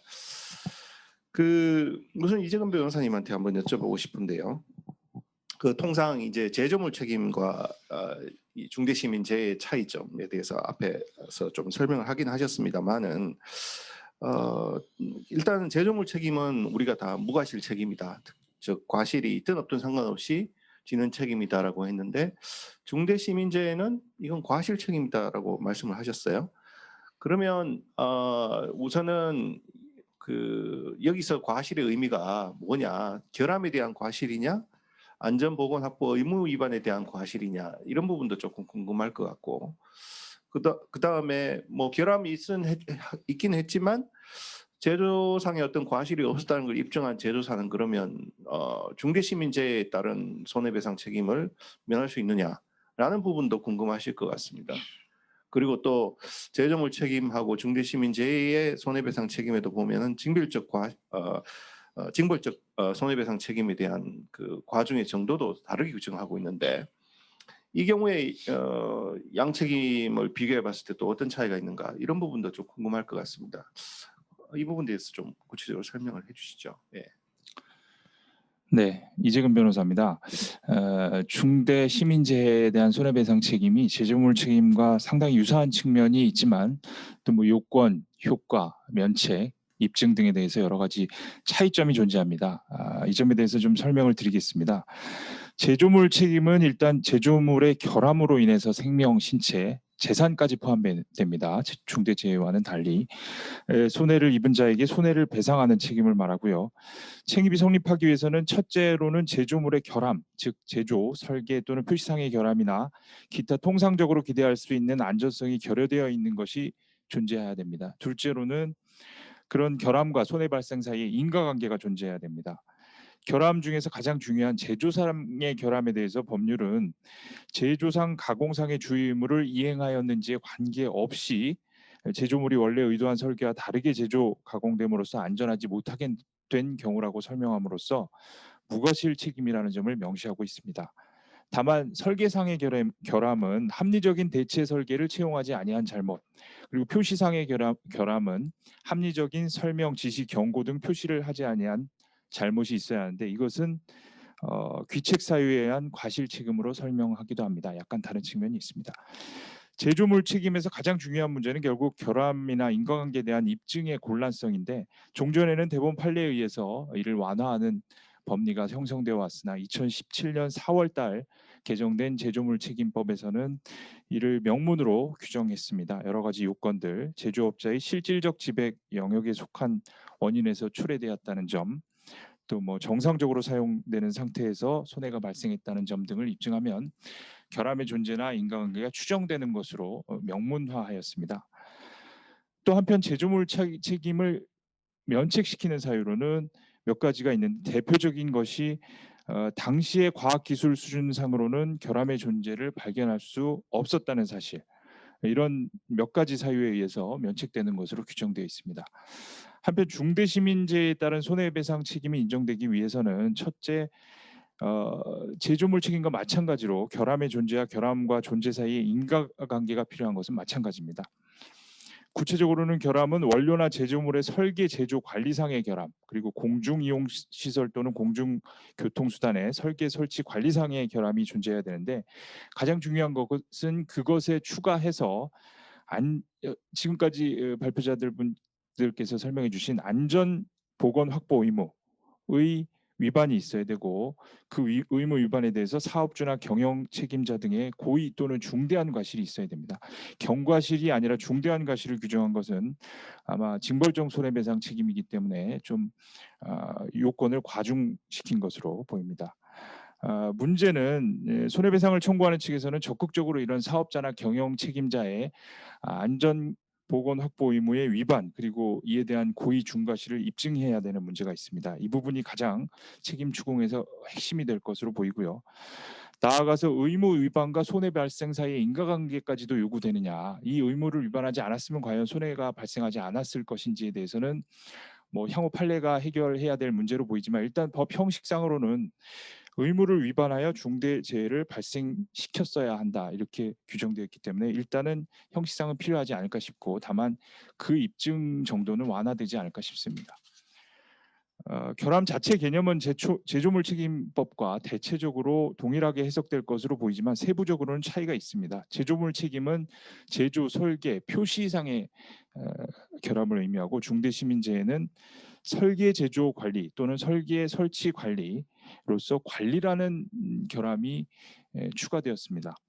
이것은 예를 들면 화학물질 공장에서 유해물질 관리를 잘못해서 유출된 경우라든지 유통 판매업자가 식품 보관 중에 관리를 잘못해서 뭐 식중독을 유발했다든지 그런 경우 등의 관리상의 잘못을 결함의 개념에 포섭시킴으로써 사실상 과실의 개념이 결함에 내재된 것으로 볼 수가 있습니다.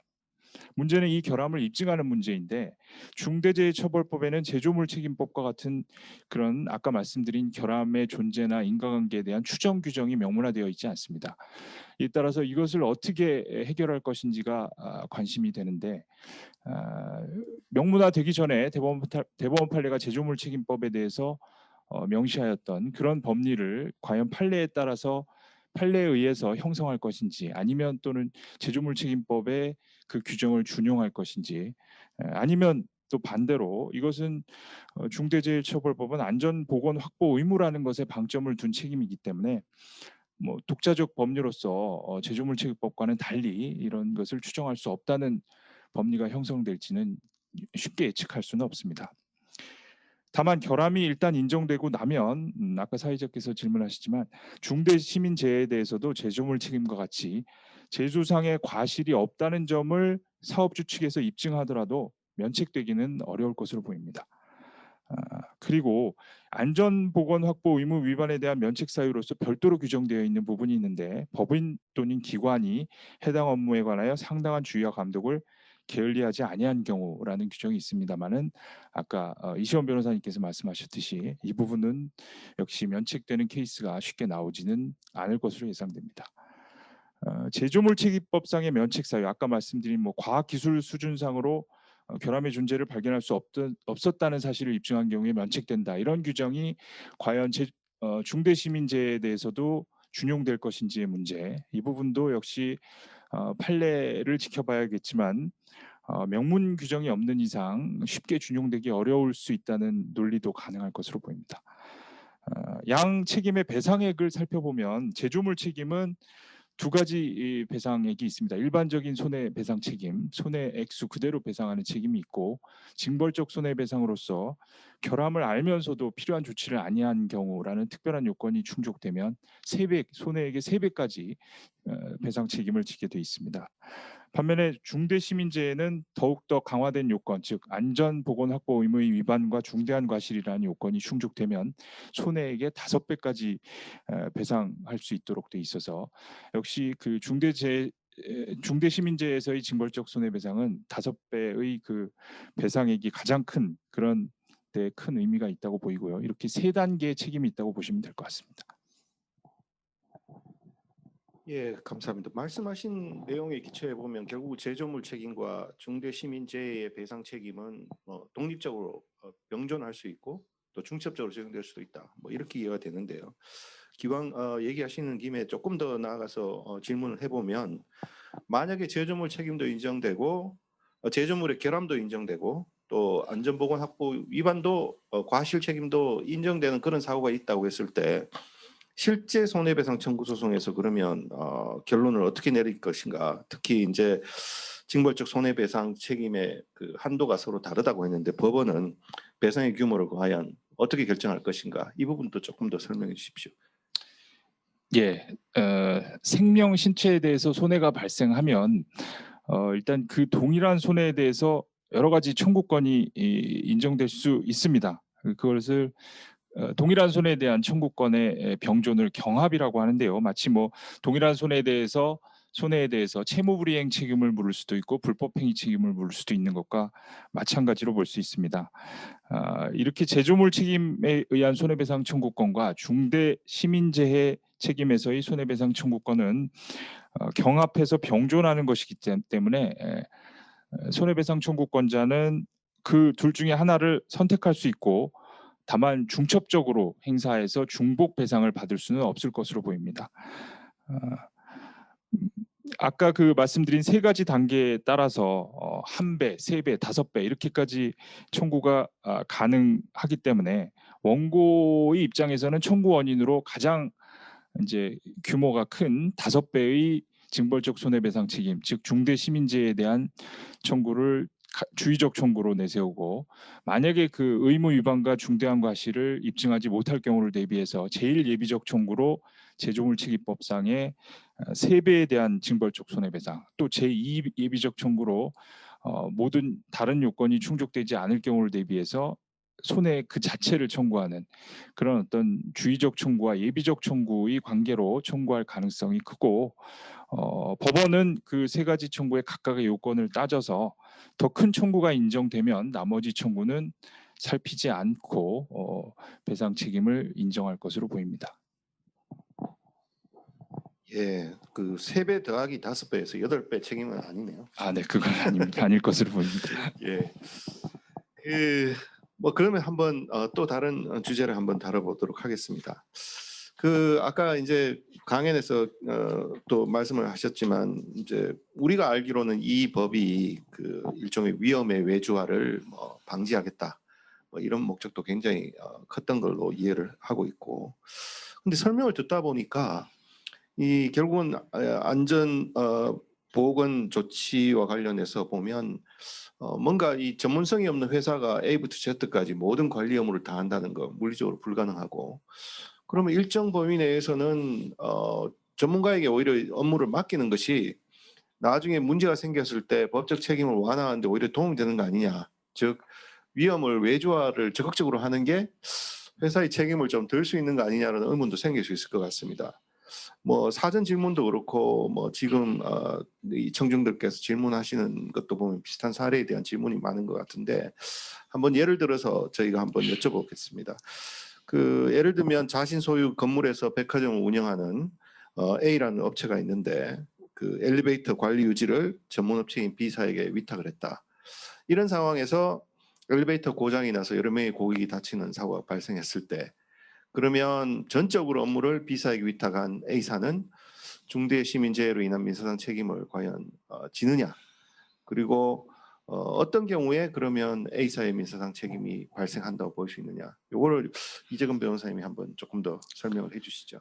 예, 지금 현행 중대재해처벌법 규정을 보면 사업자가 공중이용시설 또는 공중교통수단과 관련하여 제3자에게 도급, 용역, 위탁 등을 행한 경우에도 그 시설의 설계, 설치, 관리상 결함으로 인한 손해를 방지하기 위해서 사업주 등은 안전보건 확보 의무를 역시 부담합니다.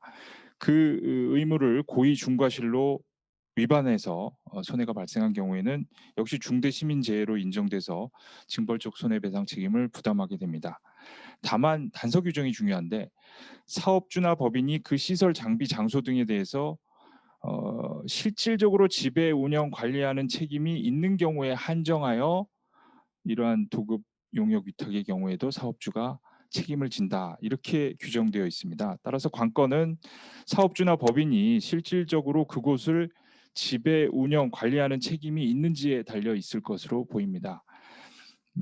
굉장히 추상적인 용어인데요. 그것은 결국 해당 사업장이나 시설 장비 장소를에 대해서 유해나 위험 요인을 인지하고 파악하고 결국 그 요인 등을 제거할 수 있는 제거할 수 있고 통제할 수 있는지 여부, 통제 가능성에 달려 있다고 해석하는 것이 일반적으로 보입니다.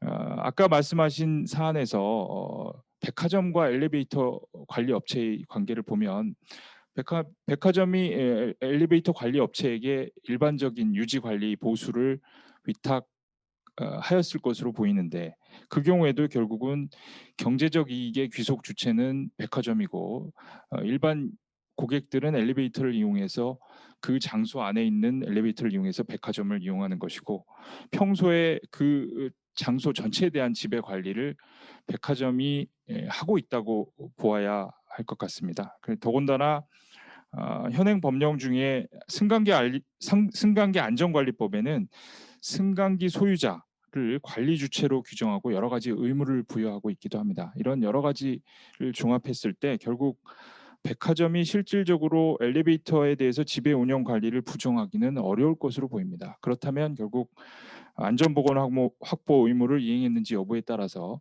징벌적 손해배상 책임 여부가 갈릴 것으로 보이고, 반면에 거꾸로 한번 상정을 해본다면 백화점이 엘리베이터 신규 설치 공사를 도급해서 전적으로 그 수급업체가 지배 관리하는 가운데 공사를 시행하다가 사고가 발생해서 고객이 다쳤다면, 이 경우에는까지 백화점 사업주에게 통제 가능성을 인정하기는 좀 어렵지 않나. 그 경우에는 그래서 징벌적 손해배상 책임이 부정될 가능성이 더 높지 않을까, 이렇게 생각합니다. 예, 감사합니다. 그 말씀을 듣고 보니까 이거 전문가한테 어떤 관리 업무를 위탁하는 것 이상으로 과연 이 책임을 면하기 위해서 뭘 해야 되는가, 이 그 한계점을 인식하기가 굉장히 힘든 것 같은데, 그러면 이시원 변호사님, 형사적인 측면에서 봤을 때 이 백화점이 이 엘리베이터 사고에서 책임을 면하려면 어떻게 해야 됩니까? 좀 전에 말씀드린 바와 같이 이 중대재해처벌법이 요구하고 있는 그 이제 향후에 대통령령으로 구체화될 안전보건 확보 의무의 이행이 면책을 위한 유일한 수단이 될 것입니다. 그렇기 때문에 반복적으로 말씀드립니다만 특정한 그 법인이나 기업이나 기관이 자기 본래 사업의 내용이 아닌 극히 전문적인 영역에 대해서 어떠한 안전보건 확보 의무를 어느 정도까지 이행할 책임을 부여할 것인가가 대통령령 제정에 있어서 굉장히 큰 그 쟁점이 될 것으로 보이고요. 이 법령이 지금 중대재해처벌법이 의무의 내용을 정하는 규정을 법령상 안전보건에 필요한 의무의 이행에 필요한 관리상의 조치라는 굉장히 좀 복잡한 표현을 하고 있는데, 그 이념은 이러한 특정한 안전조치, 구체적인 개별 안전조치를 해당 경영 책임자 등이 다 직접 할 수는 없다라는 그런 고려가 반영된 내용으로 사료됩니다. 그렇기 때문에 가급적 향후에 대통령령은 이 취지를 충실히 반영한다면 이행에 필요한 여러 가지 관리적인 조치들, 그 관리 감독적인 조치들이 주된 내용이 될 것이고, 사업주로서는 이런 부분, 경영 책임자로서는 이런 관리상의 조치를 충실히 이행함으로써 면책을 받을 수 있을 것으로 생각이 됩니다. 예, 감사합니다. 그 말씀을 듣고 보면 결국은 이제 뭐 구체적인 기준을 좀 알려면은 시행령이 나올 때까지 좀 기다려 봐야 될 것 같은데요. 확실한 건 전문가한테 맡겨놨다는 것만으로 책임을 다한 것은 아니다, 뭐 이렇게 이해할 수 있겠네요. 그러면 이번에는 조금 토픽을 바꾸어서 윤용희 변호사님한테 좀 여쭤보겠습니다. 뭐 환경 전문가시니까 중대시민재해의 가장 중요한 유형의 어떤 사고나 재해라고 하면 환경사고 또는 화학 제품으로 인해서 발생하는 소비자들의 어떤 사고, 이런 것들을 예를 들 수 있겠는데, 요즘 또 화두가 되는 ESG 경영, 우리가 많이 들어보긴 했는데요. 여기에 또 환경이라는 부분이 이제 굉장히 중요한 부분을 차지합니다. 그러면 한번 좀 ESG 경영이 과연 뭐고, 또 우리 중대 시민재해에 대한 규제가 ESG 경영이라는 관점에서 봤을 때 어떤 영향을 미칠 수 있을 것인가, 이런 부분 좀 설명을 해주시죠. 네, 감사합니다. 환경팀의 윤용희 변호사입니다. 준비한 제 장표가 있는데요. 장표에 기초해서 조금 새로운 개념이라서 설명을 먼저 좀 드리겠습니다. ESG라는 이야기를 많이 하는데요. 영어로는 Environmental, Social and Governance의 약자입니다. 그래서 기본적으로 기업의 가치에 영향을 미치는 환경, 사회, 지배구조에 관한 요소들을 포괄하는 개념인데요. 전통적으로 이제 지속 가능성이라는 용어가 좀 익숙하실 텐데 지속 가능성이라는 용어가 좀 혼용되다가 최근에는 ESG라는 용어로 좀 통일되는 경향을 보이고 있습니다. 그래서 오늘 조금 분명히 짚고 넘어가고 싶은 부분은 ESG 규제, ESG 투자, ESG 경영 이런 개념들이 좀 사용되고 있는데 이걸 좀 구분해서 잘 사용하는 것이 개념을 잡는 데 중요하다는 말씀을 드리고 싶습니다. 먼저 ESG 규제라는 건 정부와 기업 간의 관계에서 법령에 근거한 규제를 이야기하는 겁니다. 기본적으로 ESG라는 개념을 정부 관점에서 바라보는 개념이고요. ESG 투자는 투자자와 기업 간의 관계에서 ESG 요소까지 고려해서 투자 의사결정하는 방식을 말합니다.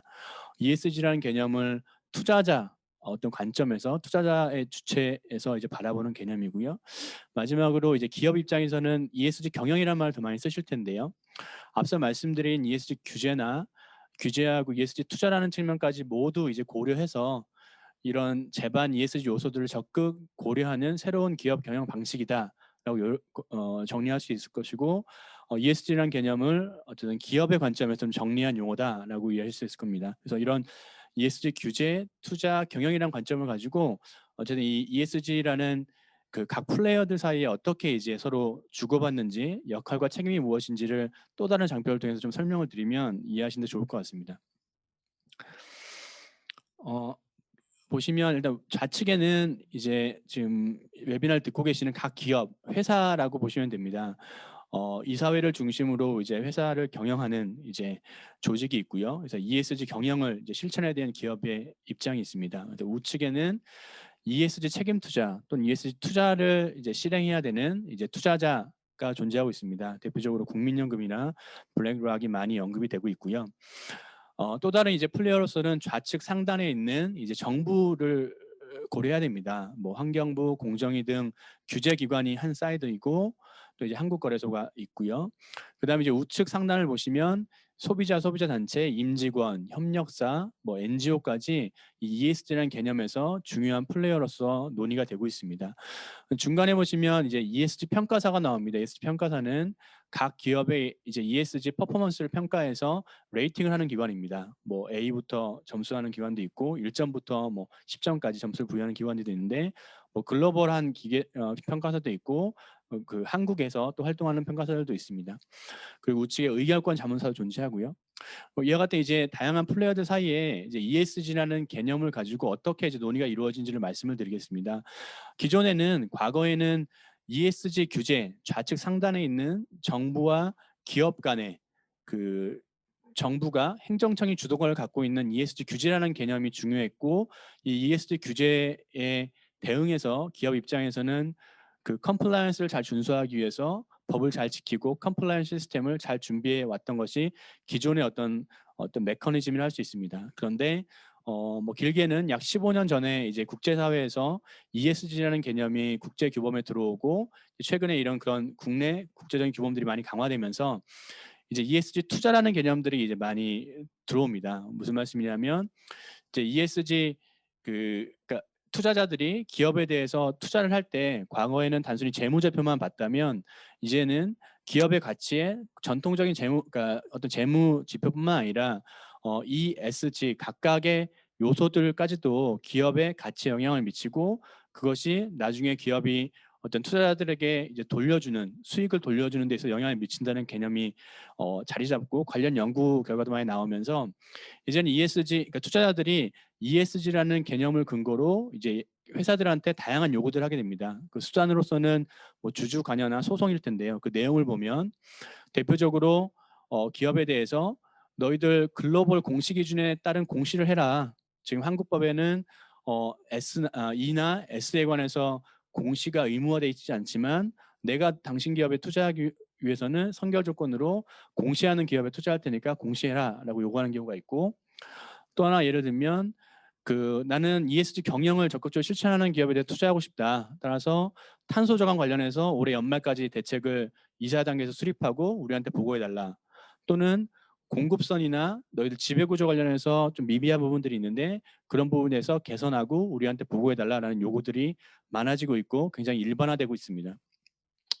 따라서 이와 같은 이제 과거에 어쨌든 정부와 기업 간의 이제 ESG 규제가 이제 주요 이제 메커니즘이었다 한다면 이제는 투자자와 기업 간의 이제 ESG 책임 투자를 중심으로 한 이제 메커니즘이 생기면서 기업 입장에서는 이제 ESG 규제도 신경 써야 되고 ESG 책임 투자도 신경 써야 되는 상황에 처합니다. 이 같은 상황에서 보통 저희들이 이제 기업한테 그 말씀 또는 자문을 드릴 때 이런 이야기를 합니다.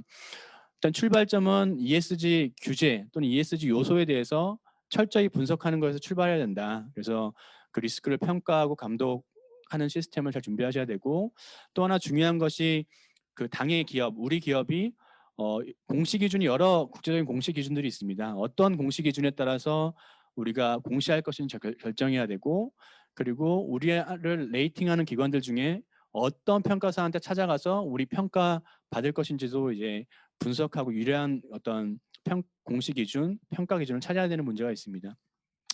이와 같은 과정을 통해서 결국 ESG 단순히 규제 컴플라이언스에서 그치는 것이 아니고 ESG 리스크 관리 체계를 수립해야 되고 공시를 어떻게 할 것인지 공시 전략을 수립해야 되는 단계가 됐다라고 이야기를 많이 하고요.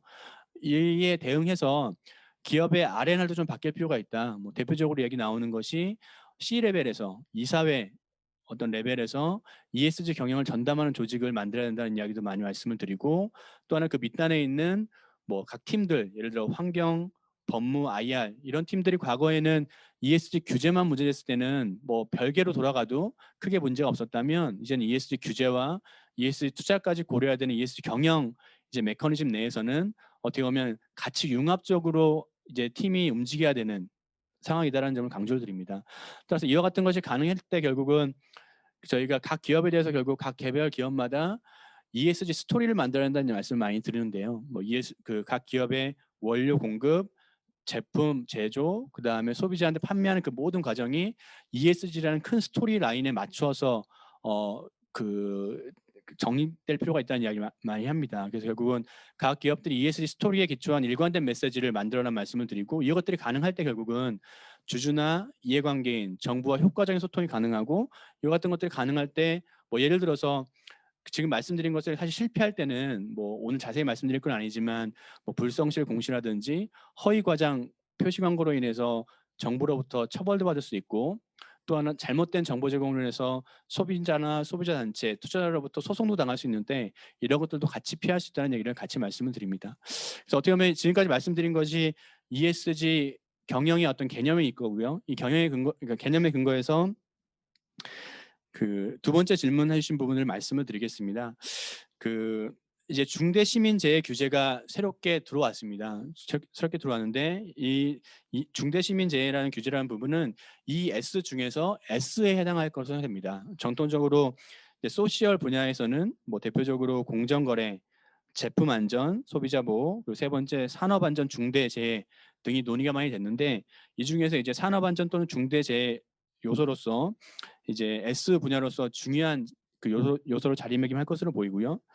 따라서 뭐 그럼 S 요소로서 중대 시민재해 규제가 들어온다는 게 어떤 의미냐라고 질문하실 수 있는데 그에 대한 답변은 아까 말씀드린 ESG 평가사들이 평가를 할 때 각 요소별로 다양한 지표들을 고려합니다. 그 중에 중대 시민재해 관련된 지표들이 추가될 것으로 예상이 됩니다. 뭐 예를 들어서 중대 시민재해 뭐 대응 체계를 갖추고 있는지 그 회사가 그리고 중대 시민재해 사고가 혹시 과거에 있었는지 또는 그 사고에 대해서 어떻게 대응했는지에 대해서 기본적으로 정량적, 정성적 평가할 수 있는 평가 지표가 들어올 것으로 예상이 됩니다.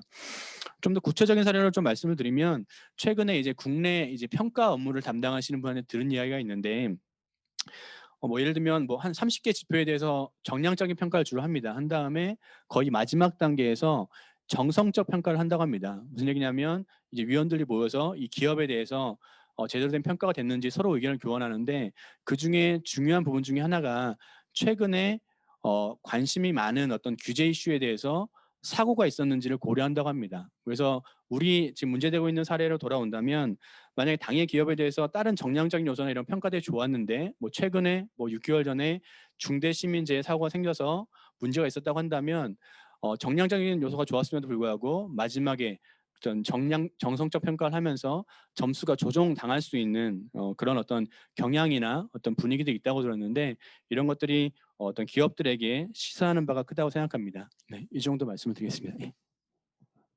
예, 감사합니다. 그 말씀하신 내용을 뭐 간단하게 뭐 요약한다면 결국은 중대 시민재해 사고가 발생하면 뭐 그 기업이 열심히 해왔던 ESG 경영도 한순간에 허사가 될 수 있다. 뭐 이렇게 이해가 되는데요.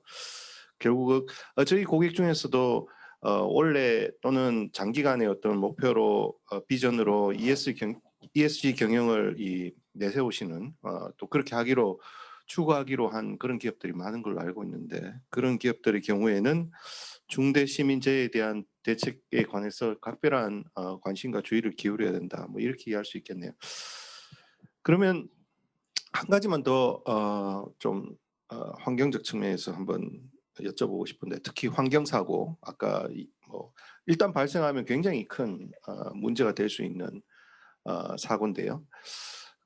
지금 어쨌든 우리 예정된 강의 시간이 많이 남지 않아 가지고 세미나 시간이 부족하니까 좀 간단하게만 답을 좀 해주시면 좋겠는데 이런 화학 사고의 경우에 기업의 책임 측면에서 과거의 책임과 중대 시민재해에 관한 규제가 생긴 이후에 책임을 비교하면 어떤 변화가 있을 것 같은가 이 부분을 한번 간단하게만 좀 말씀해 주십시오.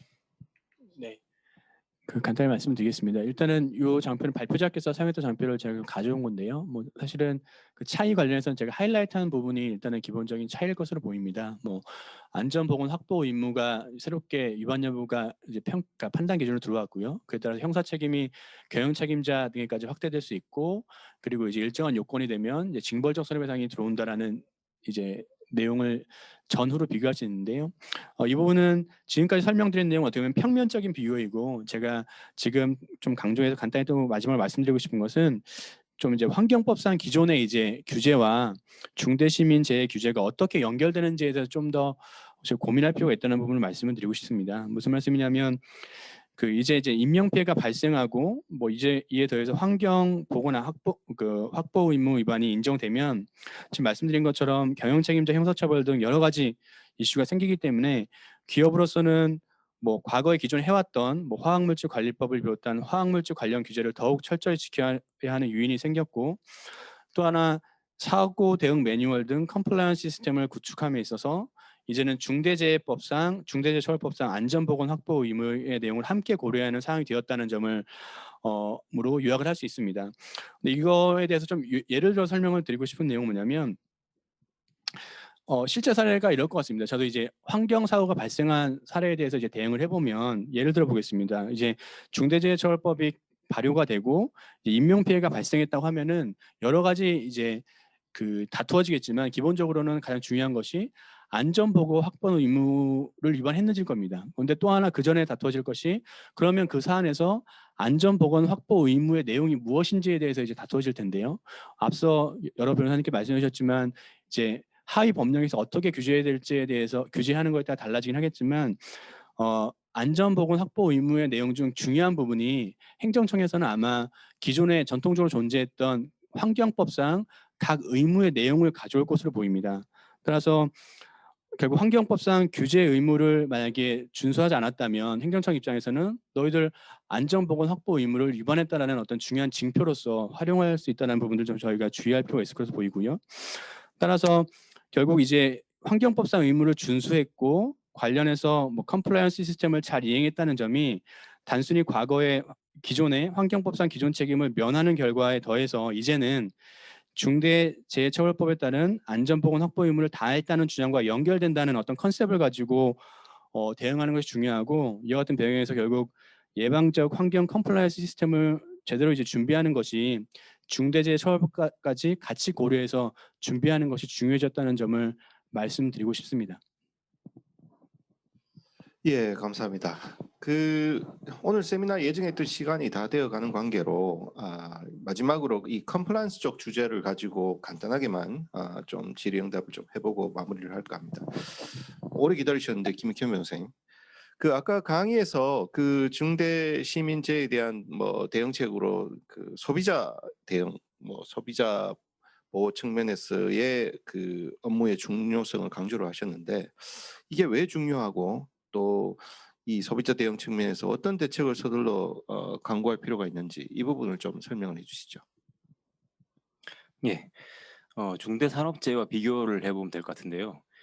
중대산업재해 같은 경우는 이제 그 회사의 작업장에서 발생을 하기 때문에 내부적으로 즉시 파악이 된다고 할 수 있지만은, 중대시민재해는 기본적으로 그 소비자와 일반 대중 측에서 발생한 것이기 때문에 사건 사고 후에 원인 분석을 한다든가 소비자 클레임이 들어왔을 때 뭐 이럴 때 이제 확인이 되게 됩니다. 그렇기 때문에 중대시민재해 관점에서는 소비자 대응이 매우 중요하다라고 할 수 있고요. 종전에는 이제 소비자 대응을 이제 리스크 관리 측면에서 접근한다기보다는 그 당해 클레임 해결에 주안점을 두었던 것으로 생각이 되고, 그래서 뭐 예컨대 블랙 컨슈머를 관리한다, 혹은 뭐 당해 클레임을 합의로 뭐 일단 무마한다, 혹은 언론 보도를 최소화해서 막는다, 이런 쪽에 약간 주안점을 뒀다고 할 수 있는 것 같은데요. 하지만 이제 사실 소비자 클레임이 사실은 그 중대 시민재해의 가능성을 알려주는 신호 내지 전조 증상일 수 있기 때문에 접근 방식을 달리해야 할 것으로 생각이 됩니다. 그래서 만약에 그런 소비자 클레임 발생한 경우에 그것이 중대 시민재해 리스크의 신호인 것을 간과하고 그냥 당해 클레임 해결에 만족을 해버린다, 이렇게 하다가 나중에 수많은 피해자 발생이 이렇게 돼버릴 경우에 중대 시민재해 예방 기회를 놓친 것이다라고 이렇게 할 수 있을 것입니다. 그렇기 때문에 접근 방식을 달리 해가지고 소비자 클레임에 대해서도 중대 시민재해 가능성을 염두에 두고 리스크 관리 관점에서 조기 분석을 해가지고 결함 및 피해 가능성이 있다 이렇게 되면은 뭐 선제적인 리콜 조치를 한다든지 뭐 이런 방식으로 중대 시민재해를 방지해야 할 것이고요. 사례를 예를 한 가지 말씀을 드린다면, 그 공기청정기 필터에서 유해 물질인 OIT가 검출된 사건이 있습니다. 그 OIT라는 것이 그 가습기 살균제 원료 중에 하나인 CMIT 계열 물질인 것 같은데요. 그런 사실이 막 언론에 알려지고 소비자들이 불안해하고 막 이런 단계에서 선제적으로 전량 리콜 조치를 통해서 중대 시민재해로 비화되는 것을 어, 막은 그런 예방한 그런 사례가 있습니다.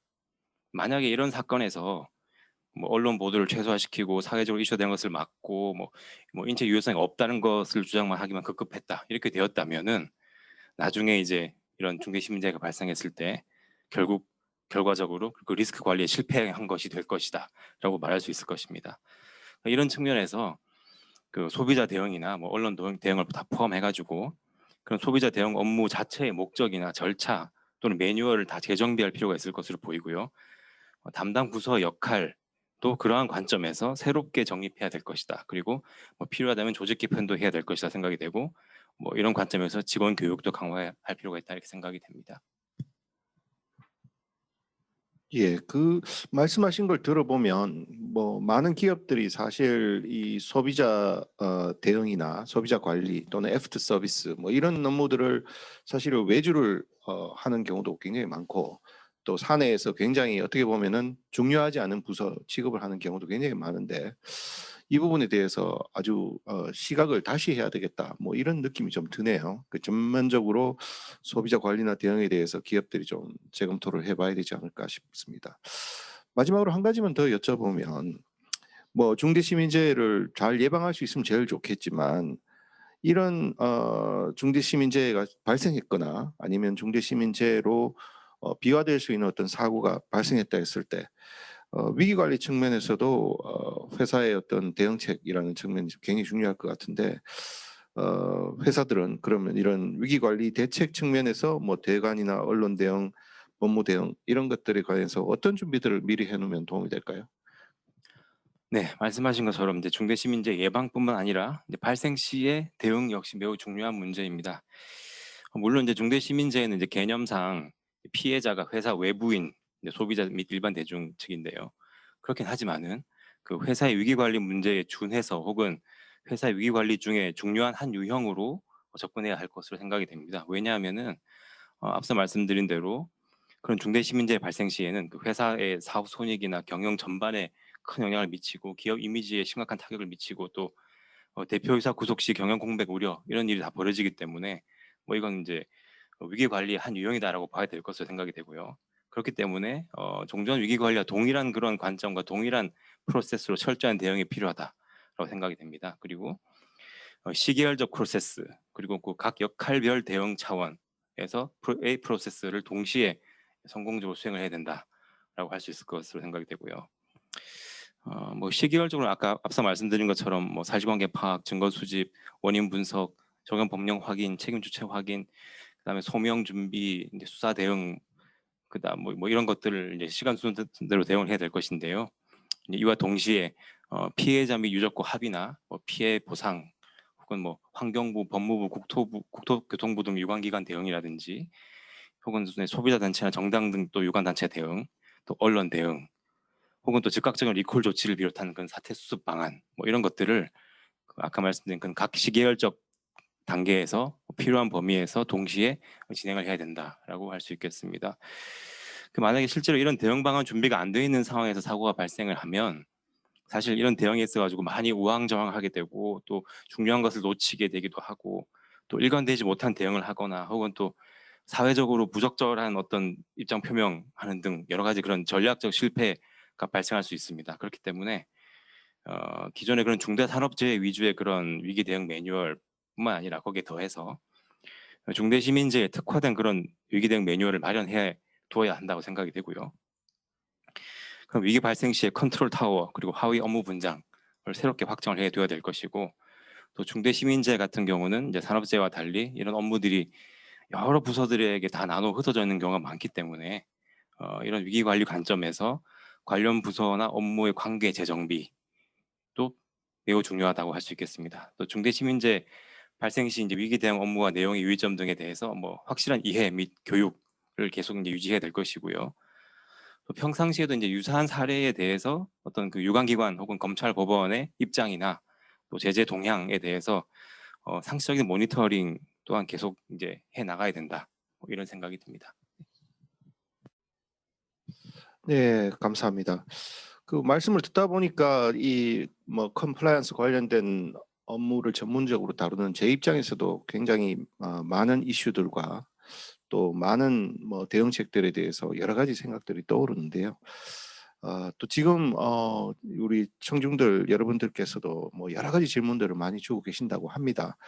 근데 저희가 예정됐던 오늘 세미나 시간을 조금 넘긴 관계로 오늘 종합 토론은 이 정도에서 마무리를 할까 합니다.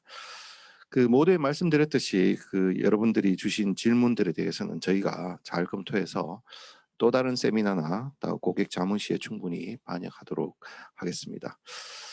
결론적으로 오늘 세미나에서 얻은 교훈은 중대시민재해 규제에 대한 대책은 뭔가 모범화된 하나의 어떤 방법을 찾기는 어렵고 개별 산업의 종류와 특성 또 개별 기업의 사업 내용과 구조 또 관련 제품의 특성 이런 것들을 모두 고려해서 개별 기업 고유의 대책을 마련해야 된다.